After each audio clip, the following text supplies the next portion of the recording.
you'll remember at the last meeting, there was discussion of surveys being done by, the issue of drainage didn't seem to be the concern at the last overseers meeting. It was related to property lines and things of that nature, and that's what we were waiting for their surveys to be done. But we don't need to wait. As I said before, we don't need to wait for that. That doesn't really affect this. So I'm more than willing to move forward now. I know Billy is as well. So have we sent PDF copies of Mike Sabatini's survey to each of the property owners? I've sent it to Paul, and Paul was going to share it with his neighbors, but I can send it to everybody. I believe in Johanna's email, she mentioned that he had shown it to her. So yeah, they have a copy of everything we have. So. Good. Thank you. I don't see John, so Vicki. Thank you, Judy. Okay, so all of that stuff with the seawall and the three alternatives at the end, I do remember as an overseer talking about the extension past the yacht club and the North Avenue. As an overseer, we've never had a conversation about the other part of the seawall on the other end as an addition to use part of this money that we've borrowed. So I don't think that that's a done deal yet. I be corrected. You're correct. Yes, we did not. The north of the boat ramp is not included in the project as of today, but we had the infrastructure committee had recommended that we do all three alternates, and I had reported that at the meeting. I sent out a survey, and everybody got back to me, and they all said it made sense to do it now, for the same reason that it makes sense to mobilize to do alternative 2. The North Street is the same reason that it makes sense to do the North Seawall. It's really only labor and materials that are extra in there. All the mobilization and everything else associated with that is already included in the original larger project.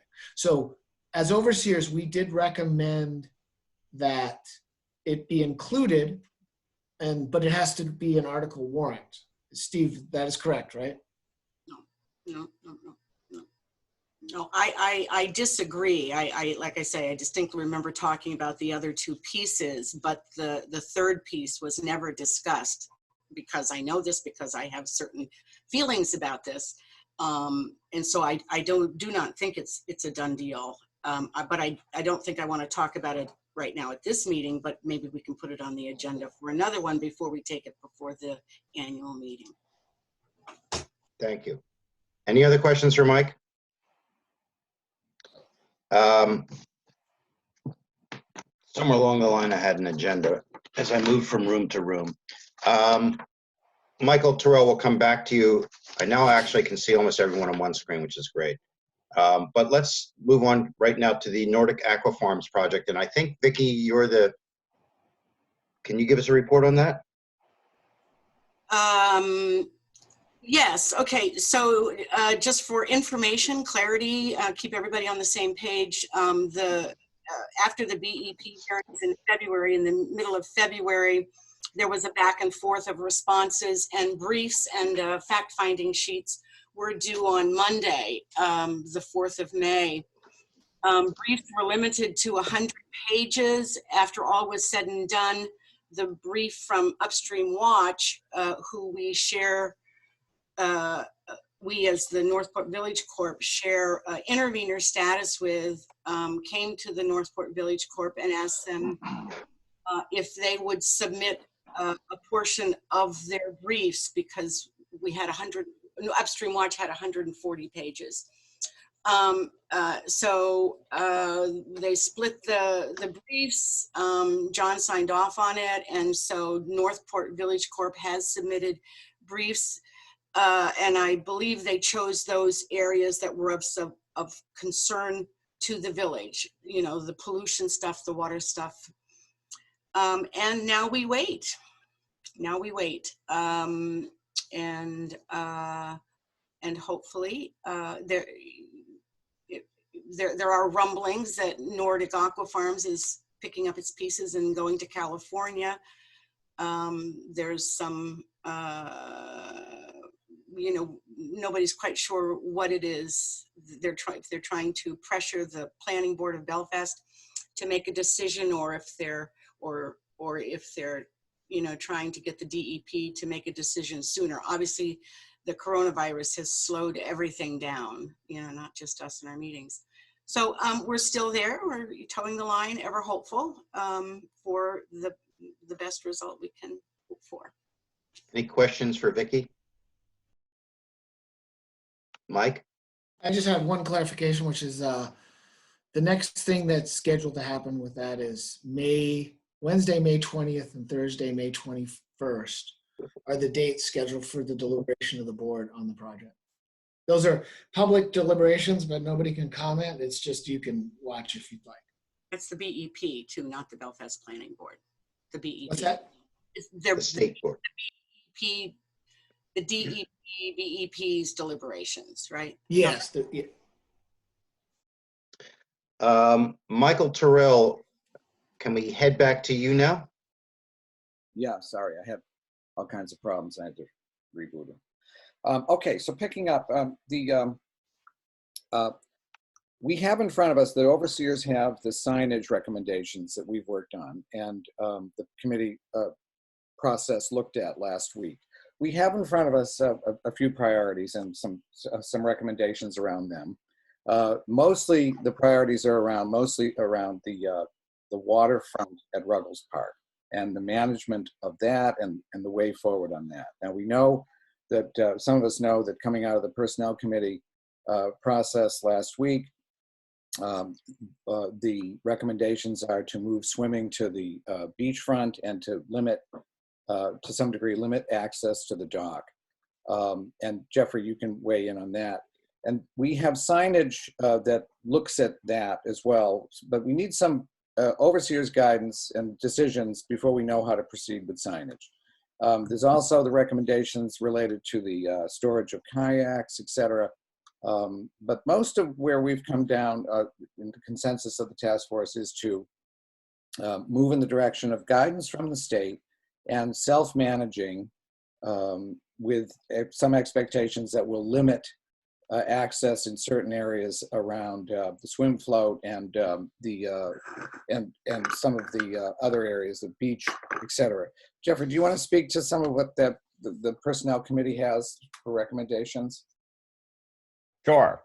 So the Personnel Committee comes at this from the standpoint of what we need to do to keep our village employees safe going through this crisis.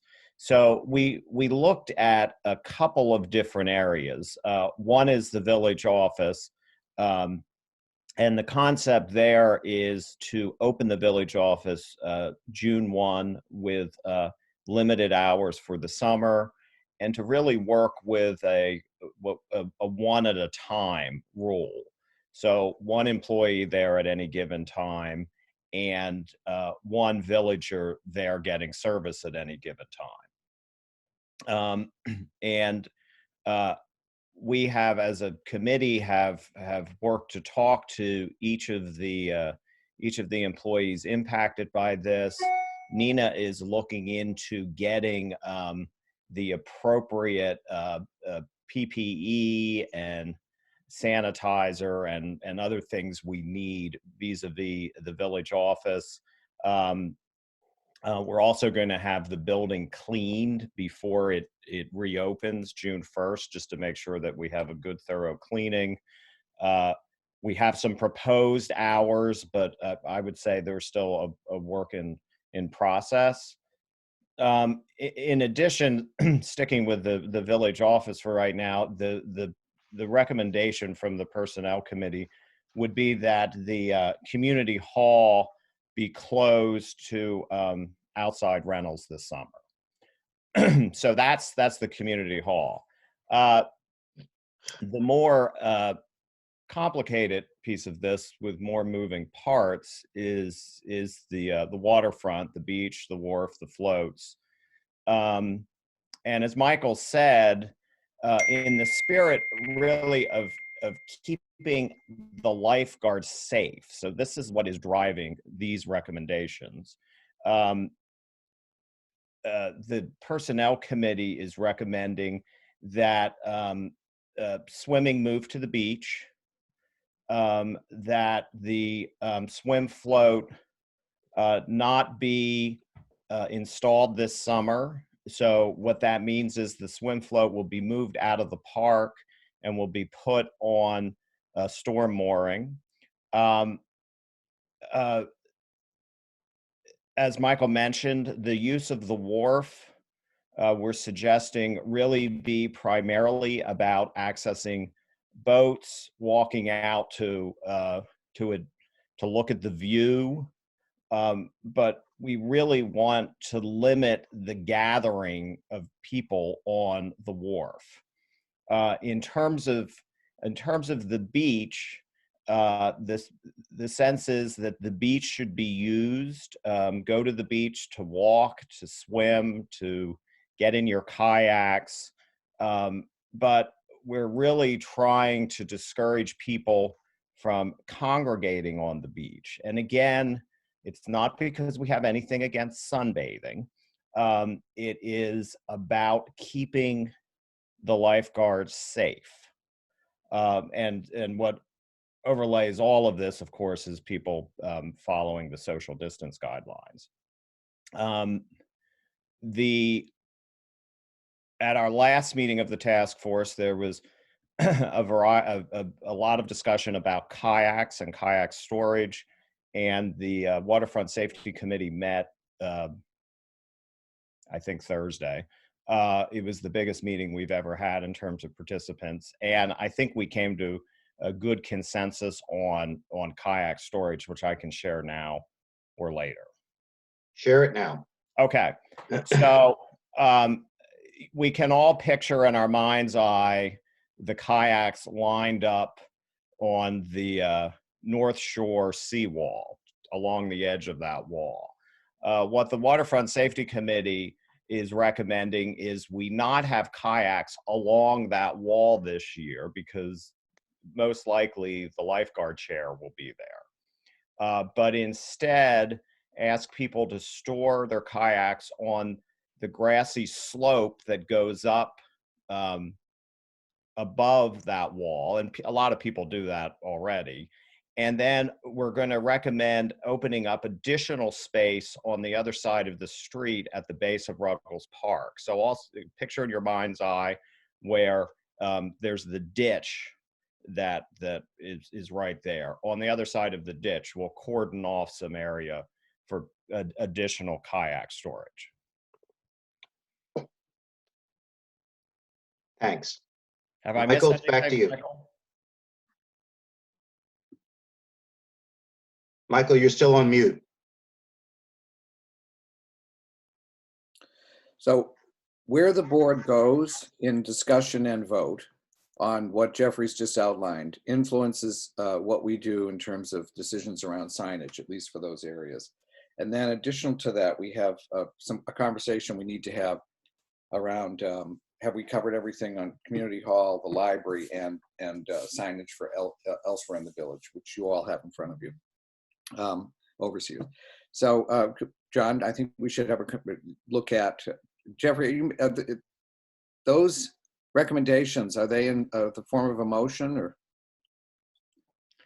Well, I can certainly put them in the form of a motion. Or should we have do we need to have open up to conversation prior to that, John? Yeah, first, the overseers received recommendations for signage that Lisa and others put together a couple of days ago. And just to wrap all this up again, what we're talking about is essentially closing off the upstairs, the main community hall for the summer. The downstairs where the office is, there would be one person permitted working in the office at a time. Let's say that's Billy, let's say that's Nina, let's say that's Amy on a Monday. There'd be one villager permitted in the office at a time. As I understood what we were talking about earlier, there'd be one person permitted in the large room down there at a time, kind of waiting to go in, as it were. And that after that, you know, if we're going to have more people, they would be either out in the hallway or outside. We all agreed that it's an anomaly, if ever, that you have 7 people waiting to get into that office. So that's not an issue to address right now. But that's how that building is going to be dealt with. That down on the waterfront, essentially the dock is going to be for access to boats and or going out to enjoy the view, but not sunbathing on the dock, not hanging out in groups of 17 on the dock. And that the beach be used for swimming, and that the watercraft be moved off the beach up onto the grass. And signs have been proposed by Lisa and others that would address these and other issues around the village. Lisa, you want to talk about that? Yeah, I just realized that I didn't do signage for the community hall and the office, and so, but I'm assuming that that could be, again, laminated paper and not metal. I just want to say also that I did notice that the signage I put up regarding the latest governor's orders was ripped down from the sign only in Ruggles Park. This time I put it up with staples because someone thought maybe it was getting blown away by the thumbtacks. This one had 4 staples. It was clearly ripped down, but it was the only place. Everywhere else is still hanging. So that's it. Thanks. Mike, Lannon? Yes, just two other thoughts with respect to the community hall that we talked about at the other meetings. One is the police officer would be allowed in there because he has a separate office, so he can come and go without any of these other restrictions. And then the second one was the Historical Society. They were supposed to arrange, they were talking about trying to get them to arrange to go in there when the office workers are not in there. Right. And there are limited hours that are being proposed for the office, and I don't have them in front of me. I Lisa, do. I do. Jeffrey, can you tell us what those office hours proposed are? Yes. So Mondays, 9 to 12 for utility business and questions. That's generally when Amy's there. Tuesdays, 12 to 3. Friday hours yet to be determined when Dick McElhenney is generally there for, again, utility business. And then Saturday, 9 to 12. So essentially a few 3-hour chunks during the week. Correct. And it certainly seems, Mike Lannon, that the Historical Society could find a way to work around this. Yes. So what I'd first like is to, Miles has his hand up. oh, sorry, Miles, go ahead. I had 2 questions about the signage. One is, I still don't really know what loitering means in this context. And I don't know that anybody would know what loitering means in terms of being on the dock. And the second question is, are masks required outside? It refers to masks required if social distancing is not possible. I don't know that I've seen anywhere where masks are required outside. I just wanted to be clear about that. Lisa? My understanding from the governor's orders is that masks are required outside if you're unable to social distance. I will say I'm up here in Bayside. You see people walking around that are social distance that are not wearing masks, and you do see people wearing masks as well, even when they are social distance, walking around up here. So I live in Portland, and I would confirm that we have scenarios where people are wearing and not wearing masks. I think the greater issue, Miles, is when you come into a more congested group of people that you should be wearing masks. But I think it's hard to maintain that when you're outside. Michael Terrell, you had your hand up? Yeah, John, you're probably going there already, but I just, before we get into signage specifically, and maybe people have a point of view around how we've constructed those signs, we need to have we need to see where we have alignment around what's been proposed in terms of the changes in management and restrictions around the waterfront. That to me is the biggest, and then everything goes from there, number one. Number two, Jeffrey, I might have missed this, but did we summarize and did you touch on the swim float? Yes. So yeah, but I'll say it again. So the swim float will be moved out of the park when all the floats are put in the water, but will not be attached to the wharf, but instead will be put out on a storm mooring.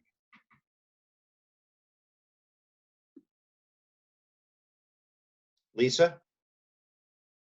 Jeffrey, I forgot to ask, so will that be extra access for boaters, how they had talked about possibly using it for dinghies, or no, that idea is just scrapped? Uh, at this Uh, point, no. And there's some complications with the swim float when it's attached to the wharf. The water is substantially more shallow on that side of the wharf, and at low tide, it's just complicated. Yeah, Bill Page had his hand up. Bill? All I wanted to say is if the float is not attached to the dock, you cannot use it for swimming or boating because of the mooring situation. Mike Lannon? Are we going to put the ramp out with it? Would it go out with it, or would that just be stored somewhere else? Because of the potential of it bouncing around on it all summer long. I don't know. Bill? That's a Billy question. Yes, it would be put out like it normally is in the spring. It's out on the mooring. The ramp is chained to the float, and we periodically have to go out and check the bridles and stuff to make sure everything is holding good. Okay, thank you. So I think what we need now is a motion to accept the task force's recommendations. And we can divide that up into waterfront and community hall and everything else, or we can put it all together. I'm not hearing significant controversy over this among the overseers right now. So my suggestion is that we have a motion to accept the task force's recommendations in whole and discuss that. I don't want to quibble, but I think it's a motion to accept the waterfront safety, and because I think we have committees. My understanding, and tell me if I'm wrong, we have committees that manage certain aspects. This task force was more of a public hearing process. Mhm. So I wouldn't want to represent that we took action, we took votes. I think the votes, just to be clear, and also I think that just to speak ahead of myself a bit, because I know safety committee is a bit later in the agenda, but there are some areas of overlap. We do have in front of us a concern around how we manage the waterfront this year in terms of lifeguarding. I haven't closed the loop on this, but we do have a situation where our seasoned lifeguard, Mackenzie, who was going to work 2 days a week, and that was going to be weekends, or at least that's where she was mostly available.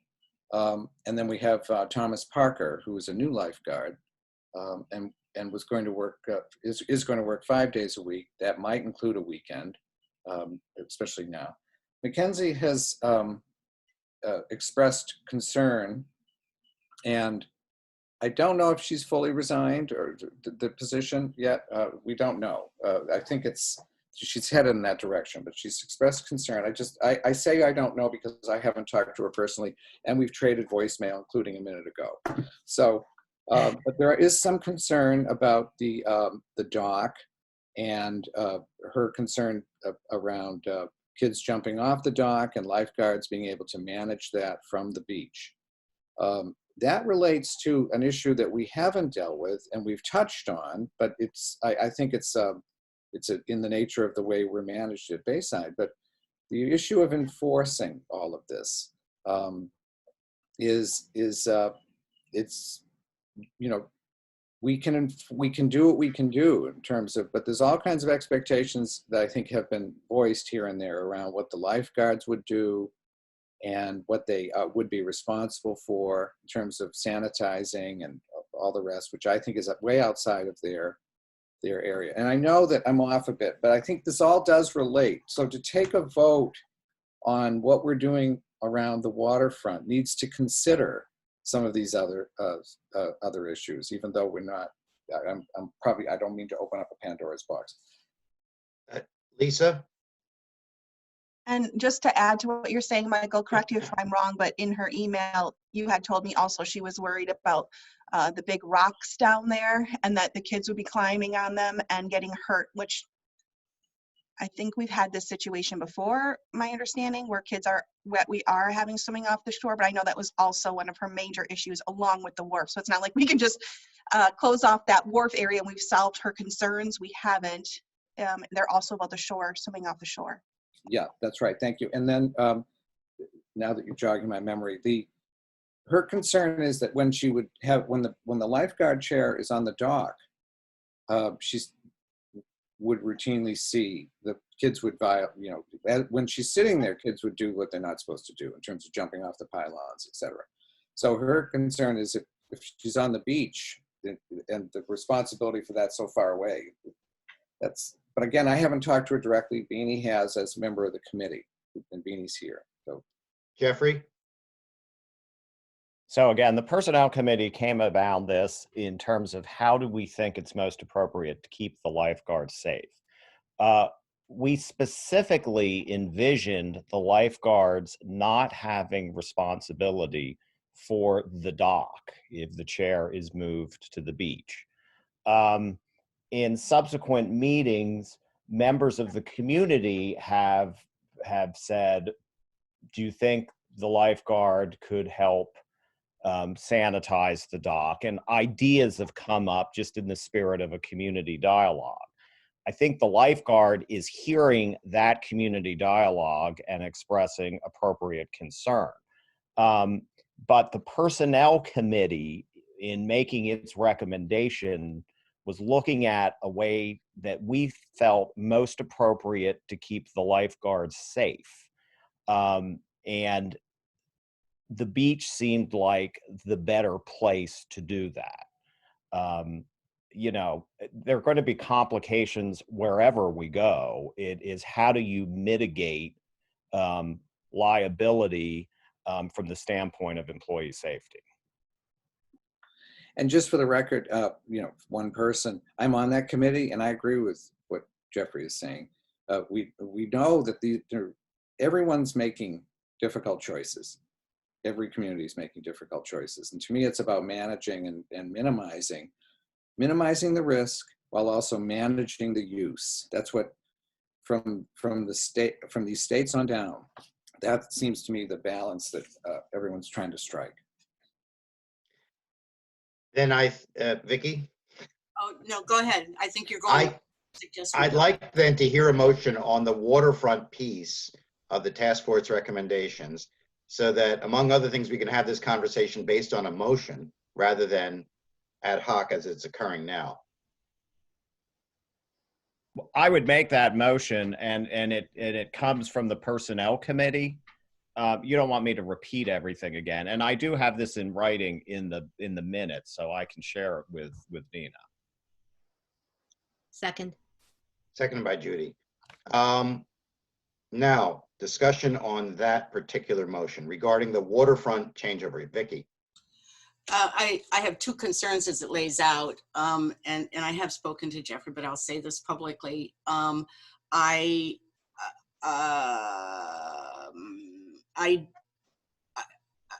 think at the expense of other people's enjoyment, the sunbathers and the kayak people who are asked to either not do whatever they like to do on the beach, not on the wharf.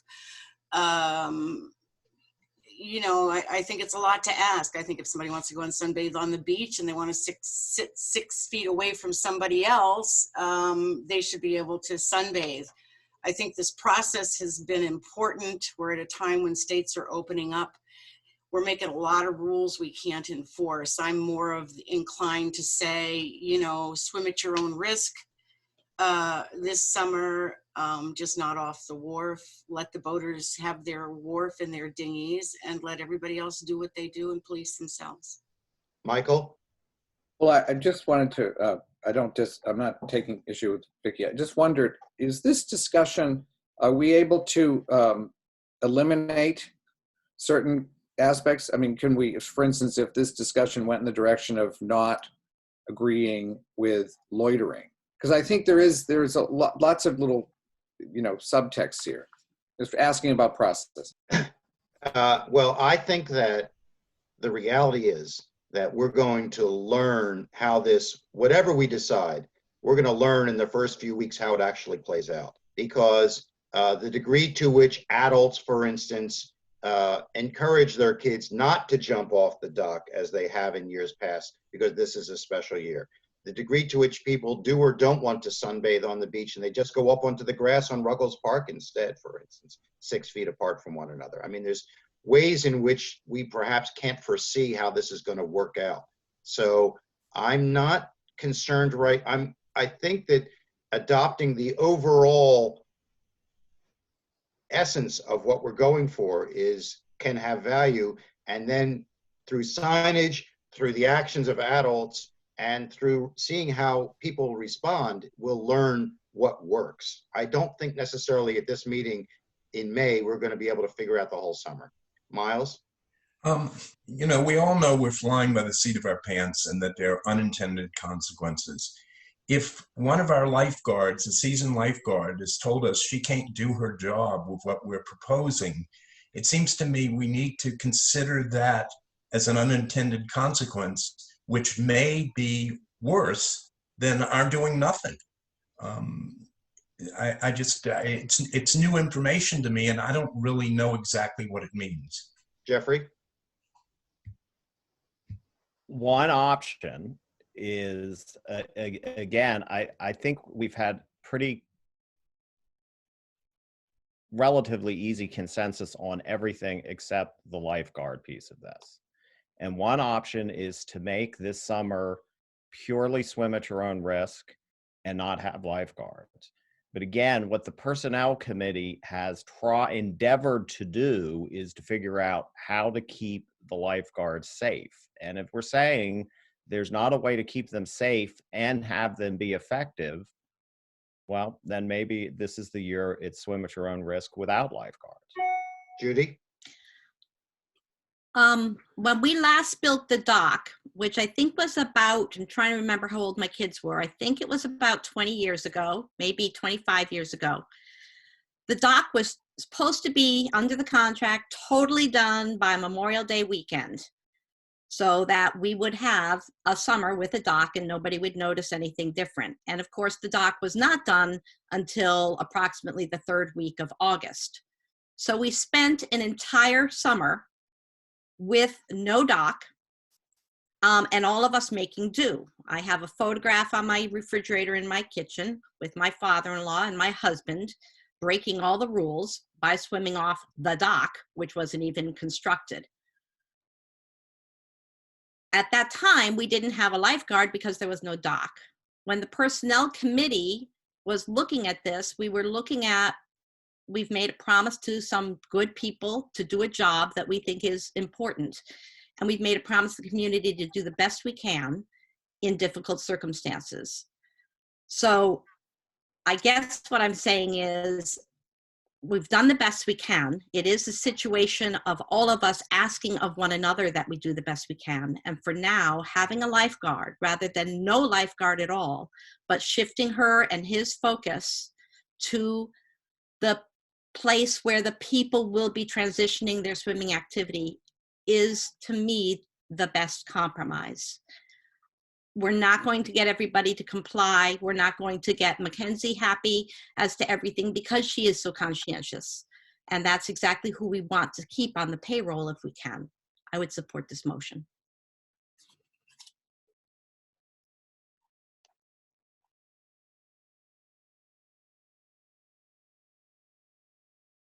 Other discussion? Mike? I guess I hate to throw another wrench in this, but it seems like one of the other things we need to talk about is we're gonna have all these signs and we're gonna buy all these materials for PPE and stuff. Where's all that money coming from? Because one of the considerations could be that if we don't have the lifeguards, that some of that money could be going towards this other sort of, that safety money could be provided to this is another thought as well. I'm not saying I advocate for either way. It's just we haven't talked about how all this is going to happen. Who's going to move the chair? How we're going to pay for that? Are we buying a new chair? There's all kinds of things associated with this cost-wise, and we haven't gotten into that. So it's kind of hard to vote on this when we don't really have any idea about funding. Steve, Cass, you want a comment on that or not? I mean, the challenge is always finding the money to do things you want to do. We have a very, very tight budget.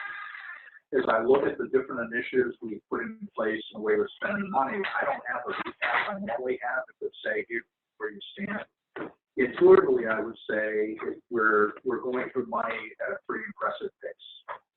Now, early in the year, it's tough to say. We are behind budget in winter roads, which means there's some found money there. We're spending more money in trees to refurbish Mericu Park than we had planned. As long as we don't need to take down other trees and do other work, well, that's sort of found money. But we're admittedly tight. Thank you. Vicki? The example was given that in Belfast has opened up their parks and all they have are signs down there that say, you know, I think, you know, social distancing or whatever, and virtually nothing else. I just think, I know everybody, myself included, has spent a fair amount of time going through this. But if you're not going to shut the place down and if you're not going to be able to enforce these rules, the bottom line is people are left to their own devices and their own decisions as to how to deal with this, whether a mother wants to sit on the beach, loitering or sunbathing, watching her children. I don't see that we gain anything by spending, I'm not sure, I don't remember, several hundreds, if not thousands of dollars to put signs all over the place on the beach in order to try to get people to do what you want them to do. As I recall, part of the issue with keeping the dock open, if we did nothing and we kept it as a regular summer and said swim at your own risk, among other things, there would be a significant issue in terms of disinfecting on a regular basis. For instance, the poles going down to the swim float and, you know, that whole notion. And do we expect a lifeguard to be going down there and disinfecting on a regular basis? Is that after every single person has gone up and down? That would be the entire day would be spent doing that then. So I think there was, as I recall, the intent to get away from that and kind of move the lifeguard away from that particular responsibility. Vicki? Well, I thought it was a done deal. The swim float wasn't going to be put in. So the swim float's not the issue. The issue is all these other rules and all these signs. Jeffrey? Again, I commented from an approach of how do we mitigate risk? So if we don't give our villagers any guidance as to what to do this summer in an extraordinary circumstance that the summer will be, I'm not sure we can then say to ourselves when we've done everything we can to protect people. And again, from a personnel standpoint, the people we really need to be vigilant in protecting are our employees. So I know we have an aversion to signage, but you can't expect people to intuitively know what to do or what not to do without having some signage.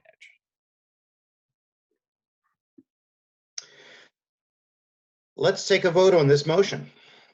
The motion is to essentially close the dock to swimming, move the lifeguard stand over to the beach, have the lifeguard be responsible, at least primarily, exclusively for the beach area, move the kayaks up, everything we heard about in terms of that waterfront area. I think we should have a vote. All in favor of that motion? I have a question. Yes, Judy? I understood that the motion also encompassed the recommendations of the Personnel Committee with regard to the community hall. Are we breaking that out, or is that part of this as well? Starting to hear that there was concern that they were two significantly different issues and that they should be broken out. So that's why I was doing it as one exclusively. But Okay. I would prefer to have it as one motion, but Well, it didn't sound like the community hall piece was controversial. And I am looking to see if we can have one vote versus two, but I'm happy to do it either way. I kind of agree with Judy. I think if there's not controversy around the community hall, we ought to fold it all in together. then Nina, remind me, is the original motion about all of these? Thought it was. I The thought original motion that was seconded, you took it apart and you only did the waterfront piece. But the original motion is for all of the recommendations, including community hall? Before someone made the motion, it was motion to accept task force recommendations in whole. Okay, Community. that's the motion. Yeah. All in But favor? again, just one clarification before we vote. To Yeah. Michael's point, it's the personnel committee's recommendations, not the task. Not the task. That's good. Right. Right. Is this only about the community hall right now? No, It's it's about about everything. All in favor? 1, 2, 3, 4. Opposed? 1, 2. Abstaining? 1. The motion passes. Thank you to the task force. Michael, I don't know if you believe this task force has done its work or should continue. Well, we have one or two other things to discuss. We don't, first of all, we haven't done anything on the signage. So in terms of the overseers. So we've made recommendations for signage. Now, some of it, I don't know how much of it changes now based on that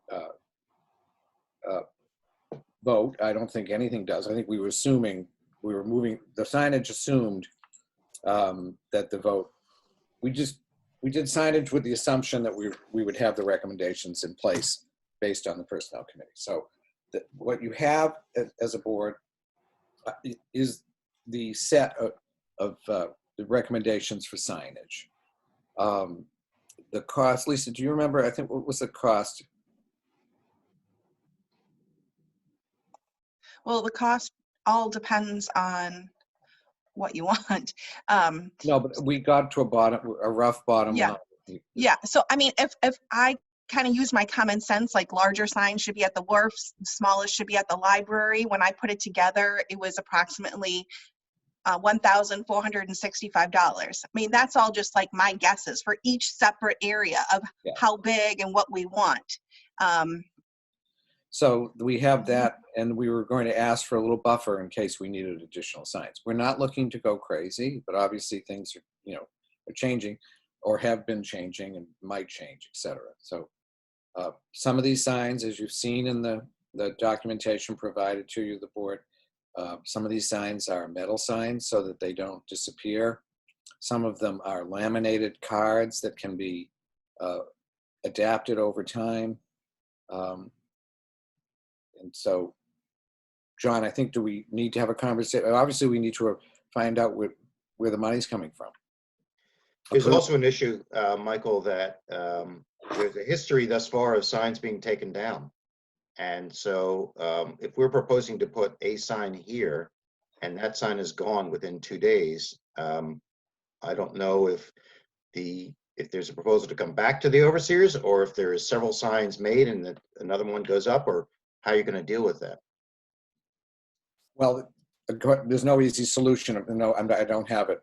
But the recommendations include more serious signage. Mm-hmm. Right. Metal signs in the ground, properly mounted, et cetera. Judy? What is the turnaround time for how quickly the signs can be made? Yeah, so once we have the recommendations, I'll send him all the information. He's going to put up a little prototype, he said, within days. And then once we agree to that, it's a 2-week turnover for him to make them. It's a lot then. So early June. Yeah, Right. because I was going to propose that cowardly kicking it down the road approach, thinking that on June 14th, we have another meeting, and we may have more clarity as to contact tracing and stuff like that, and guidance from the governor. But if it's a 2-week turnaround, we want to make sure these signs, which are designed to remind people of ways to be safe for themselves and for their community, perhaps we have to make the decision now. Miles?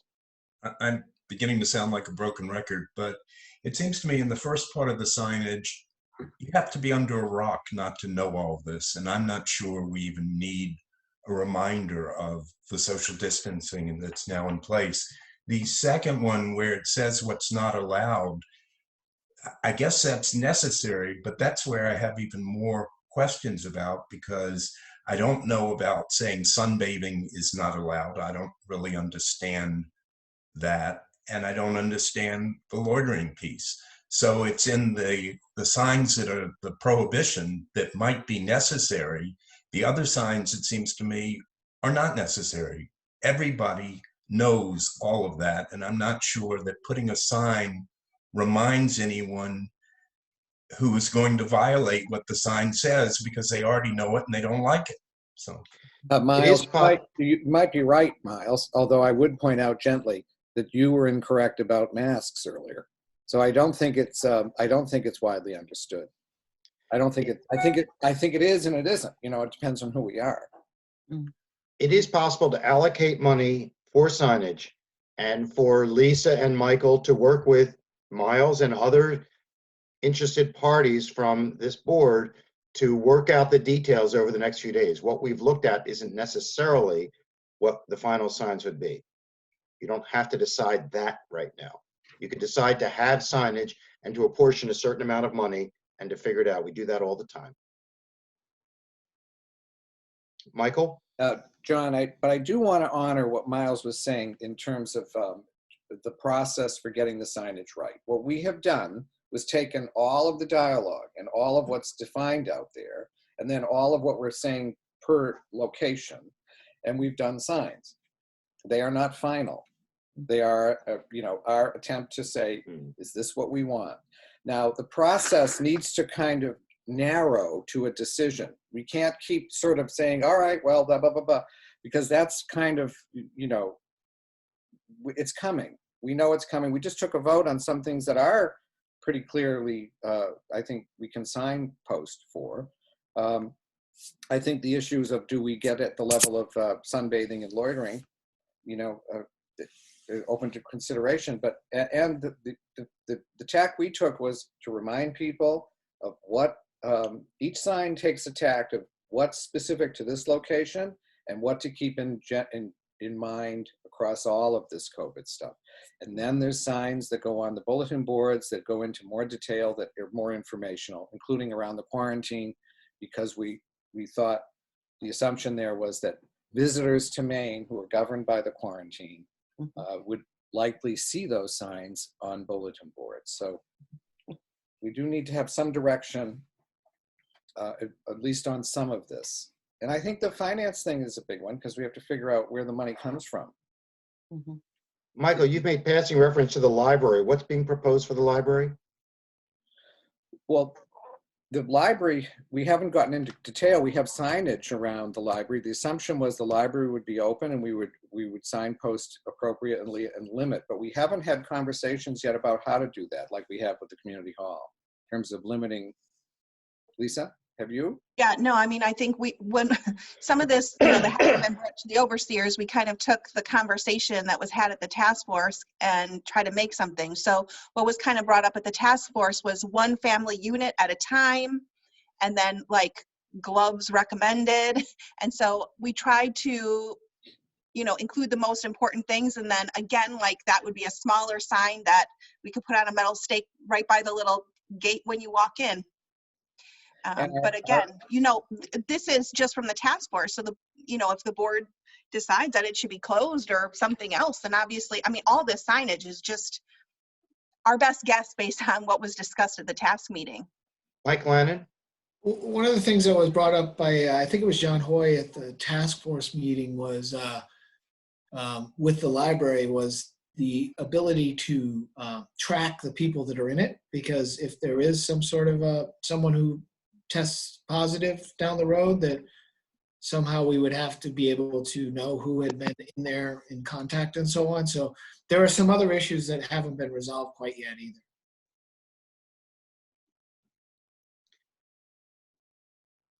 Judy? I take to heart Miles' point on the language about loitering and sunbathing. It's feasible to do that in Bayside in public spaces while not violating the social distancing. So I would ask that that wording be looked at more closely, but I also think this is an important conversation to keep moving forward given the timing. I would look for some type of approval for the Lisa and Michael and Miles to refine the language and give them a budget to post appropriate signs. Jeffrey? And I would just say, relative to sunbathing, the Personnel Committee is not opposed to sunbathing. The whole notion of asking people to sunbathe in the park, not on the beach, again, had at its root, how do we keep the lifeguards safer and make it easier for them to do their job? If I would say, if we're hearing from our lifeguards, sunbathing on the beach is not a problem to them, well, then maybe we just forget about sunbathing. But again, the root of the issue with sunbathing was about keeping the lifeguards safe. Right. Lisa? Just to be brief, as a parent, the loitering thing, I totally get it, that you don't want as many people down there, but there's no way, even when on a normal year, when my kids are swimming down there, I am down there. And my kids will swim for 2 hours. There's no way I can be in the water for 2 hours watching them swim. I have to be able to sit on down and watch them. And I would agree that a lifeguard would also feel that's, they would probably prefer me to be down there than sending my 9-year-old or, God forbid, a younger kid down there on their own and Vicky? watching from up in Ruggles, you know? Well, I am not a parent, but I have spent a fair amount of time sunbathing, not necessarily in Bayside. I just want to point out that we've just spent $10,000 on moths whose little hairs are going to be all over those parks where those naked sunbathers are going to be, along with the ticks. Judy? So I think we're talking about signs and how to move them forward. Sorry that I reintroduced the idea of sunbathing. I did it as an example on the signs. I don't have a motion to propose as to signs. What I'm looking for is how we can move that forward for all of us. Jeffrey? I would make a motion that we approve up to $2,000 to be spent on appropriate signage for this summer season. Is there a second? Second. Judy? Any further discussion?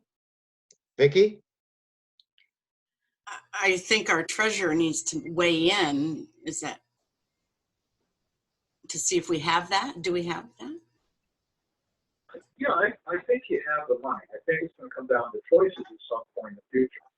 And those choices, they become limited. You cannot do road work, you cannot do tree work, you can reduce the amount of payroll you have for lifeguards or police if in fact that's the only way to get at that money. You have a contingency fund that has not been consumed as yet. So I'm not uncomfortable with doing that if that's what the overseers feel they want to spend money. Also, Steve, recognizing the sensitivity with Nina being here, but do we have fewer office hours than we had anticipated in 2020? It's a little bit more involved question than that. This most recent period looked that way, but we're missing a whole bunch of information for financials for the month of April. So stay tuned. I would say that right now we are moving in the right direction, and I would think that by year end that budget would be favorable. Okay. Michael? The motion, I don't know if it includes, I don't know what it's going to cost to move the lifeguard chair, et cetera. So that would be good to know and where that comes from. I think we are talking about signage, number one. Number two, Judy's comment about the loitering and sunbathing be looked at again, language. Not clear to me. Does that mean deleted? Because all we want to do is have clear direction so we can make clear progress. Mike?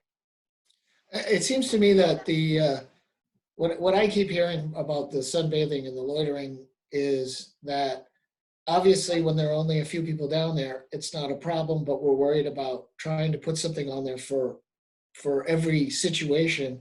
And maybe that just needs to be something, instead of saying that specifically on the sign, is rules. It could be more of other rules about congregating, say, for example, to be decided by the overseers, and leave it at that. And we can decide as we go. Is that something that would get us past this? Jeffrey? So a couple things. One is my motion was just about money to buy signs, not necessarily what the sign said. And Okay. secondly, my motion did not envision moving the lifeguard chair, because that's not a sign. So just that for clarification. Mike? What about the PPE and so on for the lifeguards and for other people? Is that not included in this as well? No, so again, I mean, you could convince me to change my motion, but I thought we were discussing specifically about signs. So in the Okay. spirit of moving the discussion, my motion is up to $2,000 to buy signs for this summer season. And then I think the other stuff should be done with other motions. Judy? Right, and just to follow up on Michael's comment, my commenting specifically on the wording of sunbathing and loitering is, I think we'll benefit from being a little more refined there, but I trust the hard work that you've already done on that, and how it comes out, I'm happy with, as long as we give you the tools you need to give you some money for signs. So let's vote, please, on the motion to. Well, I just have a question. This is just a question, Judy. So are you suggesting that we've already voted for no sunbathing? Is that right, in that last motion? So now this would be just whether or not they can decide whether or not it's on the sign, or are they deciding whether or not that sunbathing would be included, I guess is the question. Judy? The signs, I understand, will track the rules that we've put in place. The rules that we put in place through the Personnel Committee's recommendations, which were just adopted, didn't ban sunbathing. Okay, It banned sunbathing on the dock. right, right. So it did ban sunbathing on the dock and on the beach, or no? I don't. Social distancing is required on the beaches. Right. Okay, great. All right, thank you. At least that's how I remember our meeting. Michael? But what about loitering? I must admit, I'm confused now about loitering. Jeffrey, I thought that loitering was addressed. Well, the motion addressed, people are asked not to loiter on the wharf or boat floats. So as a personnel committee, we didn't really go into the definition, to Miles's point, of what exactly is loitering. I think some of this is common sense. This is not the year for me to go down to the boat float with my sons and spend 20 minutes having a discussion about something. It's the year we go down, get on your dinghy, get out of the way. I'm not quite sure how you capture that, but I do think that was the spirit of what the Personnel Committee was recommending. Dan Webster? I was confused as to what the actual final motion that was voted on was, but I thought it was to accept the Personnel Committee recommendations from their May 4th meeting. And reading the draft minutes of that meeting, it says sunbathing on the public beaches will be prohibited this summer season. Sunbathers may use Ruggles Park or Bayview Park and are asked to follow appropriate social distancing guidelines. Yeah, that's where I'm confused as well. I thought that we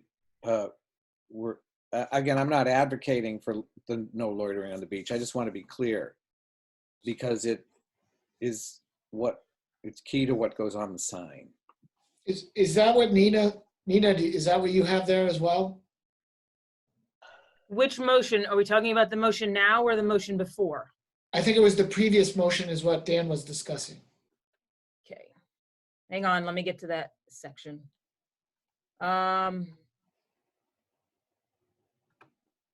So the motion was to accept the personnel committee recommendations in whole. Okay. Jeffrey? Well, and to Dan Webster's point, because I'm looking at the Personnel Committee's recommendations, it says beaches will be open for walking, swimming, kayaking, etc. Sunbathing on public beaches will be prohibited. And it recommends Ruggles and Bayview Park following social distancing. That is actually what is reflected in the Personnel Committee's recommendations. Certainly, I think as overseers, we can relax those recommendations if we're now thinking that sunbathing is not a bad thing and if people want to sunbathe, fine, let them do it. But following the guidelines as they are written coming out of the Personnel Committee does do a prohibition on sunbathing on the beach and on the dock. Michael? Michael, you're muted. I just, upon reflection in the days since the Personnel Committee meeting and the last task force meeting, and in spending a lot of time with Lisa on signage, it just seems to me, and also hearing folks like Miles weigh in, it just seems to me that I don't know why we need to get into sunbathing and loitering when it's assumed that we're talking, social distance. I just feel like I don't know that there's any, I'd just be interested to know how others are handling this, because when I hear the state talking about social distancing and all the rest, I don't know that they're double clicking on that to define sunbathing and loitering in ways that I just find that we're taking on more. It seems to me like, I don't know, I'm no expert though. Okay, first Nina, then Jeffrey, then Lisa. So I can say not that Florida is the best example to ever follow, but I'm from the beach area there and my mom lives there, and they do not have a prohibition on sunbathing. All they've done is say that you need to social distance.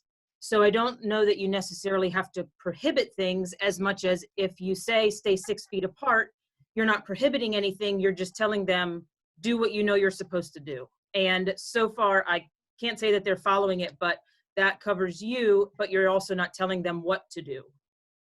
Jeffrey? So if we can vote or not vote on paying for the signs, I would be happy to make a motion that changes the original motion to strike out the sunbathing loitering components of said motion. Lisa? I'd like everything that the last two people saying. I think there has to be some consideration from the community, and I hope that people are kind with one another. So if someone wants to go down there and sunbathe, and then you see that you have to social distance 6 feet apart, and there's a whole more people coming, that people take turns and they move around and they move up to Ruggles. I'm hoping that as a community, people will be acknowledging what other people need and want, and it sounds silly, but take turns and move around and work for everyone. Mike? Mike, you're on mute. Thank you. I attended that Personnel Committee meeting also, and I think what came about out of the loitering and the no sunbathing was that the concern was if people plop themselves down in certain places, 2 people 6 feet apart, now you've got, a circle of 12 wide, that it wouldn't be possible to get onto the wharf and so on. So maybe the wording could be more of, sunbathing is allowed, but you still have to maintain areas for people to walk and so on. Because that was the concern, was that it would be such that there wouldn't be a place for people to get by. And I think that's where that came from. But then I agree with Michael. Upon reflection, this one size fits all sort of no sunbathing seems a little aggressive at certain times when there are a lot less people and so on. Lisa? Not that I want more rules or anything, but could we do something like the sunbathers stay to the left side of the wharf where people used to enter the swim dock, and then there's an open space for the people to walk that are boaters? Can we do something like that? Vicky? You're on mute, Vicky. Yeah. I personally am fine with limiting whatever happens on that wharf. My objection to the sunbathing and the moving of the kayaks was for the convenience down at the beach. But then I really wasn't aware that you had a bunch of teenage girls lined up on the wharf sunbathing. That in itself might be self-limiting because there will be no teenage boys around there. So I'm fine with limiting what goes on the wharf for boaters and people who want to look at the water. And I think sunbathers should not be on the wharf personally, nor bikers or anything else. Jeffrey? Yeah, I think the personnel committee specifically discussed this, that as soon as you have sunbathers on the wharf, it encourages people to think, God, I'm hot, I'd like to jump in. And also the wharf being a more enclosed space, you get 3 sunbathers, it's hard to figure out how you manage that. So, my sense would be that we leave the wharf alone in terms of issues around sunbathing and loitering, but relax it on the beach because the beach is more open. The current motion is about the signage. The details of the signage, I still believe, can be worked out. It's about appropriating $2,000 for signage. I'd like to take a vote on that and move forward, please. So all in favor of $2,000 for signage, say aye. 1, 2, 3, 4, 5. All opposed? 2. 5 to 2. The motion passes. Thank you. Now, the original Personnel Committee recommendations have been approved. The signage has been approved. Is there anything else we have in this area, Jeffrey? So is there a sense that we should go back and have a follow-up motion to the original Personnel Committee's recommendations to relax the prohibition on sunbathing on the beach? Sure sounds Yes. like it. Yes, I'd like to make that motion because that was why I abstained from the first vote, was I was really not comfortable with that particular aspect of it. So is there a new motion? Yes, I will motion that we allow sunbathing on the beach to a point that makes sense with social distancing. And it still does that allows include the- access for the lifeguard to do their job and to have distance. Is there a second to that motion? I would second it. I would suggest that maybe a different way of saying it, Michael, would be to clarify Please. that the prohibition on sunbathing applies to the wharf and that all other social activities on the dock, on the beach and in the parks should adhere to social distancing requirements. That's worded Sounds way good. Okay, so that's a second from Judy. Any discussion on that motion? Vicky, then Lisa. I think we want to eliminate the no loitering on the beach also. Just take that right out. Let them loiter all they Lisa? Same thing, I just wanted the loitering off then too. Sunbathing / loitering. Okay, Dan Webster, weigh in. I'm sorry. Are you expecting each of these prohibitions to affect both the Ruggles Park Beach and the Bayview Park Beach? I just want to make sure that you're thinking through that clarification. Since there's no lifeguard on the Bayview Park Beach, maybe it's less of an issue. It's less of an issue. Moving forward. Well, Mike Lannon. we still want, everybody needs to follow social distancing all the time. So I think that's all that's going to work out there, Dan. We live in the United States. Everybody knows about social distancing by now. I'm not concerned about that. Unfortunately, yes. I'd like a vote then on the relaxation of the loitering / sunbathing aspect of the prohibitions, essentially, and adhering to social distancing guidelines. All in favor? Aye. 1, 2, 3. Sorry. Opposed? I believe that's unanimous, that one. Thank you. Whew. Again, we're going to figure this out as we go along. We have not figured out the lifeguard stand movement and all that piece. I don't know if we need to resolve that right now. Michael Terrell, Well, I think Bill had his hand up before me. Bill Page, I may be out of order, but I would like to have some clarification on the exact area that your lifeguards are going to be in charge of.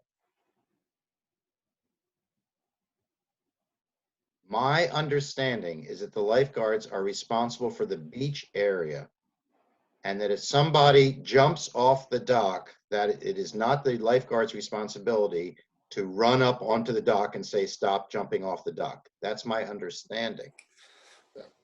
Jeffrey? Well, and I would add the beach at Ruggles Park. The beach at Ruggles Park.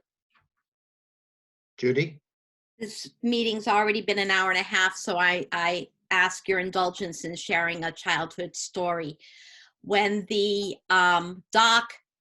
when the lifeguard used to work and it rained, there was a particular lifeguard who would do their service from the tower room in what was then Al Keith's home, and would still understand that they were responsible to assure general safety. And I know that I agree that they should be told that the beach is their area of focus, but I know that we hire people who become lifeguards because they're conscientious.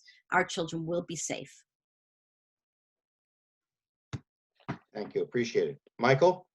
Okay, so we have one last piece, which is being put out as for board guidance and direction. And I think some of this is governed by a financial consideration. And that's the issue of personal hygiene stations and PPE in generally, I guess. But personal hygiene stations, the task force discussed, but reached we didn't go into any detail. Frankly, it came up at the end of a long meeting where we covered a lot of its other stuff. But, and again, these are large public hearings of upwards of 35 or so people each week. But the idea of personal hygiene stations, that has come up routinely, and I know it did as part of the personnel conversation. Not that any action was taken, but folks are wondering, is the village, and this isn't Michael advocating, this is Michael raising it. Is the village interested or going to provide personal hygiene stations of sanitizer and whatever else is included in communal areas? It's also been raised that maybe that's a yacht club responsibility for in and around the boating communal areas. So I just wanted to put that out there again for board direction because that those supplies, et cetera, if the decision is to go forward, they require being ordered, and we know that there's a backlog left and right around that stuff. So, Jeffrey, Will? My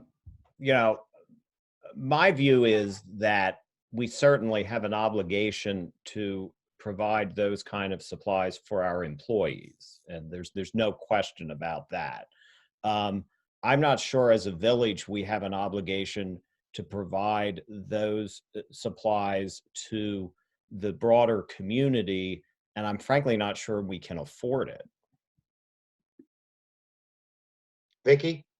I'm just going to cut to the chase. I make a motion that we provide a hand sanitizer outside the village office for those who want to use it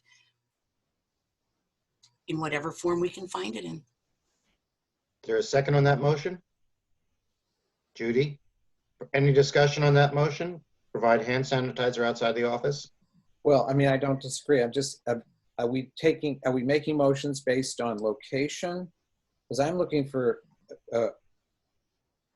board perspective and direction on the idea of because we have the one location that you're talking about, Vicki, and then we have another location called where the lifeguards are, and then I'm just grazing it.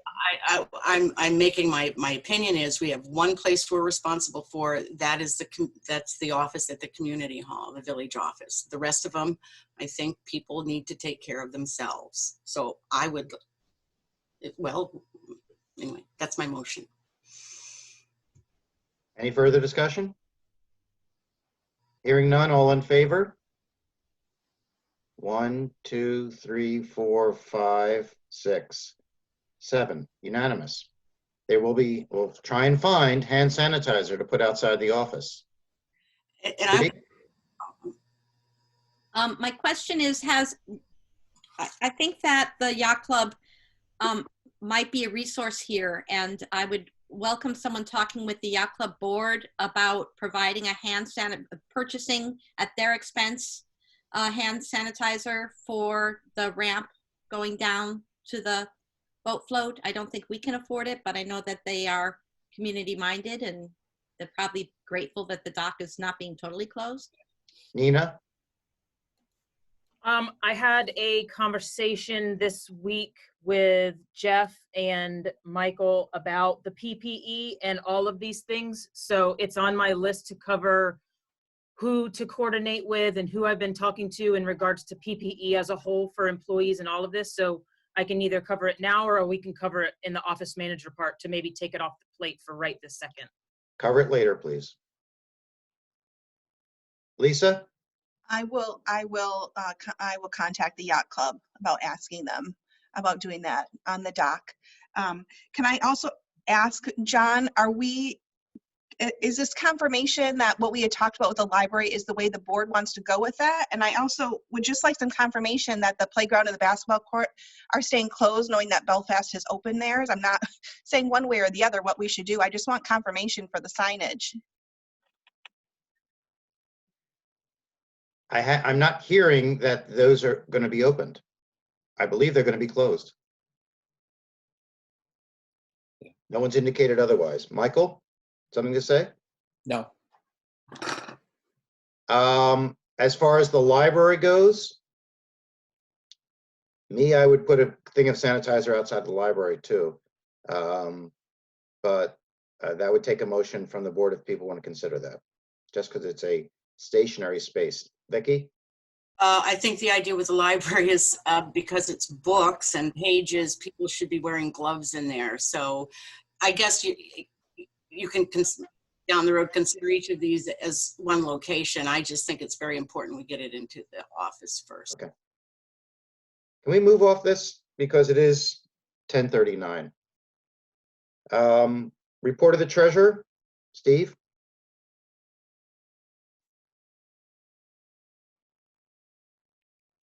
Well, good morning all.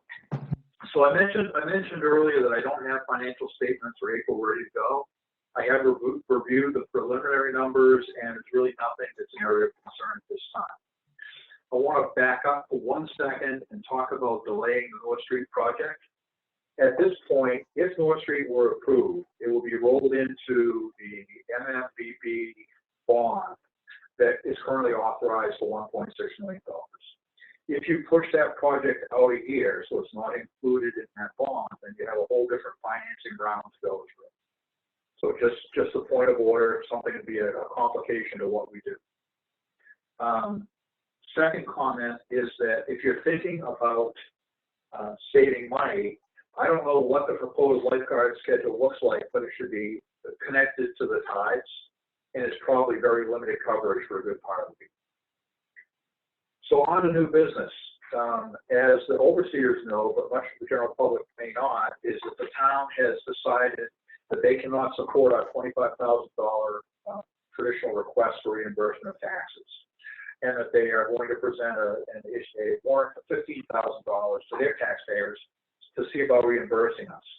So that is, technically a loss in terms of one source of revenue, but based upon the way that warrant is written, that will just be an increase in taxes to the villages. Dan, does that answer your question? It does, Steve, thank you. There's a little bit more that was discussed during that meeting by Vicky, which is there's probably some institutional knowledge that the new select board isn't aware of in terms of how the village came up with their $25,000 request when we increased that from the 10 or 15,000 we used to get. And I think there was some discussion that Vicky had that maybe it would make sense to go back to the select board and remind them of that calculation. Calculation basically, as I recall, being that how much of the Northport tax base is actually resident in Bayside. Yeah, no, I think that's a very valid point and something that is worth pursuing. I don't think at this point that that's going to help us this year. Yeah, not in 2020. Okay, so on to budgets for 2021. So just some history on the process.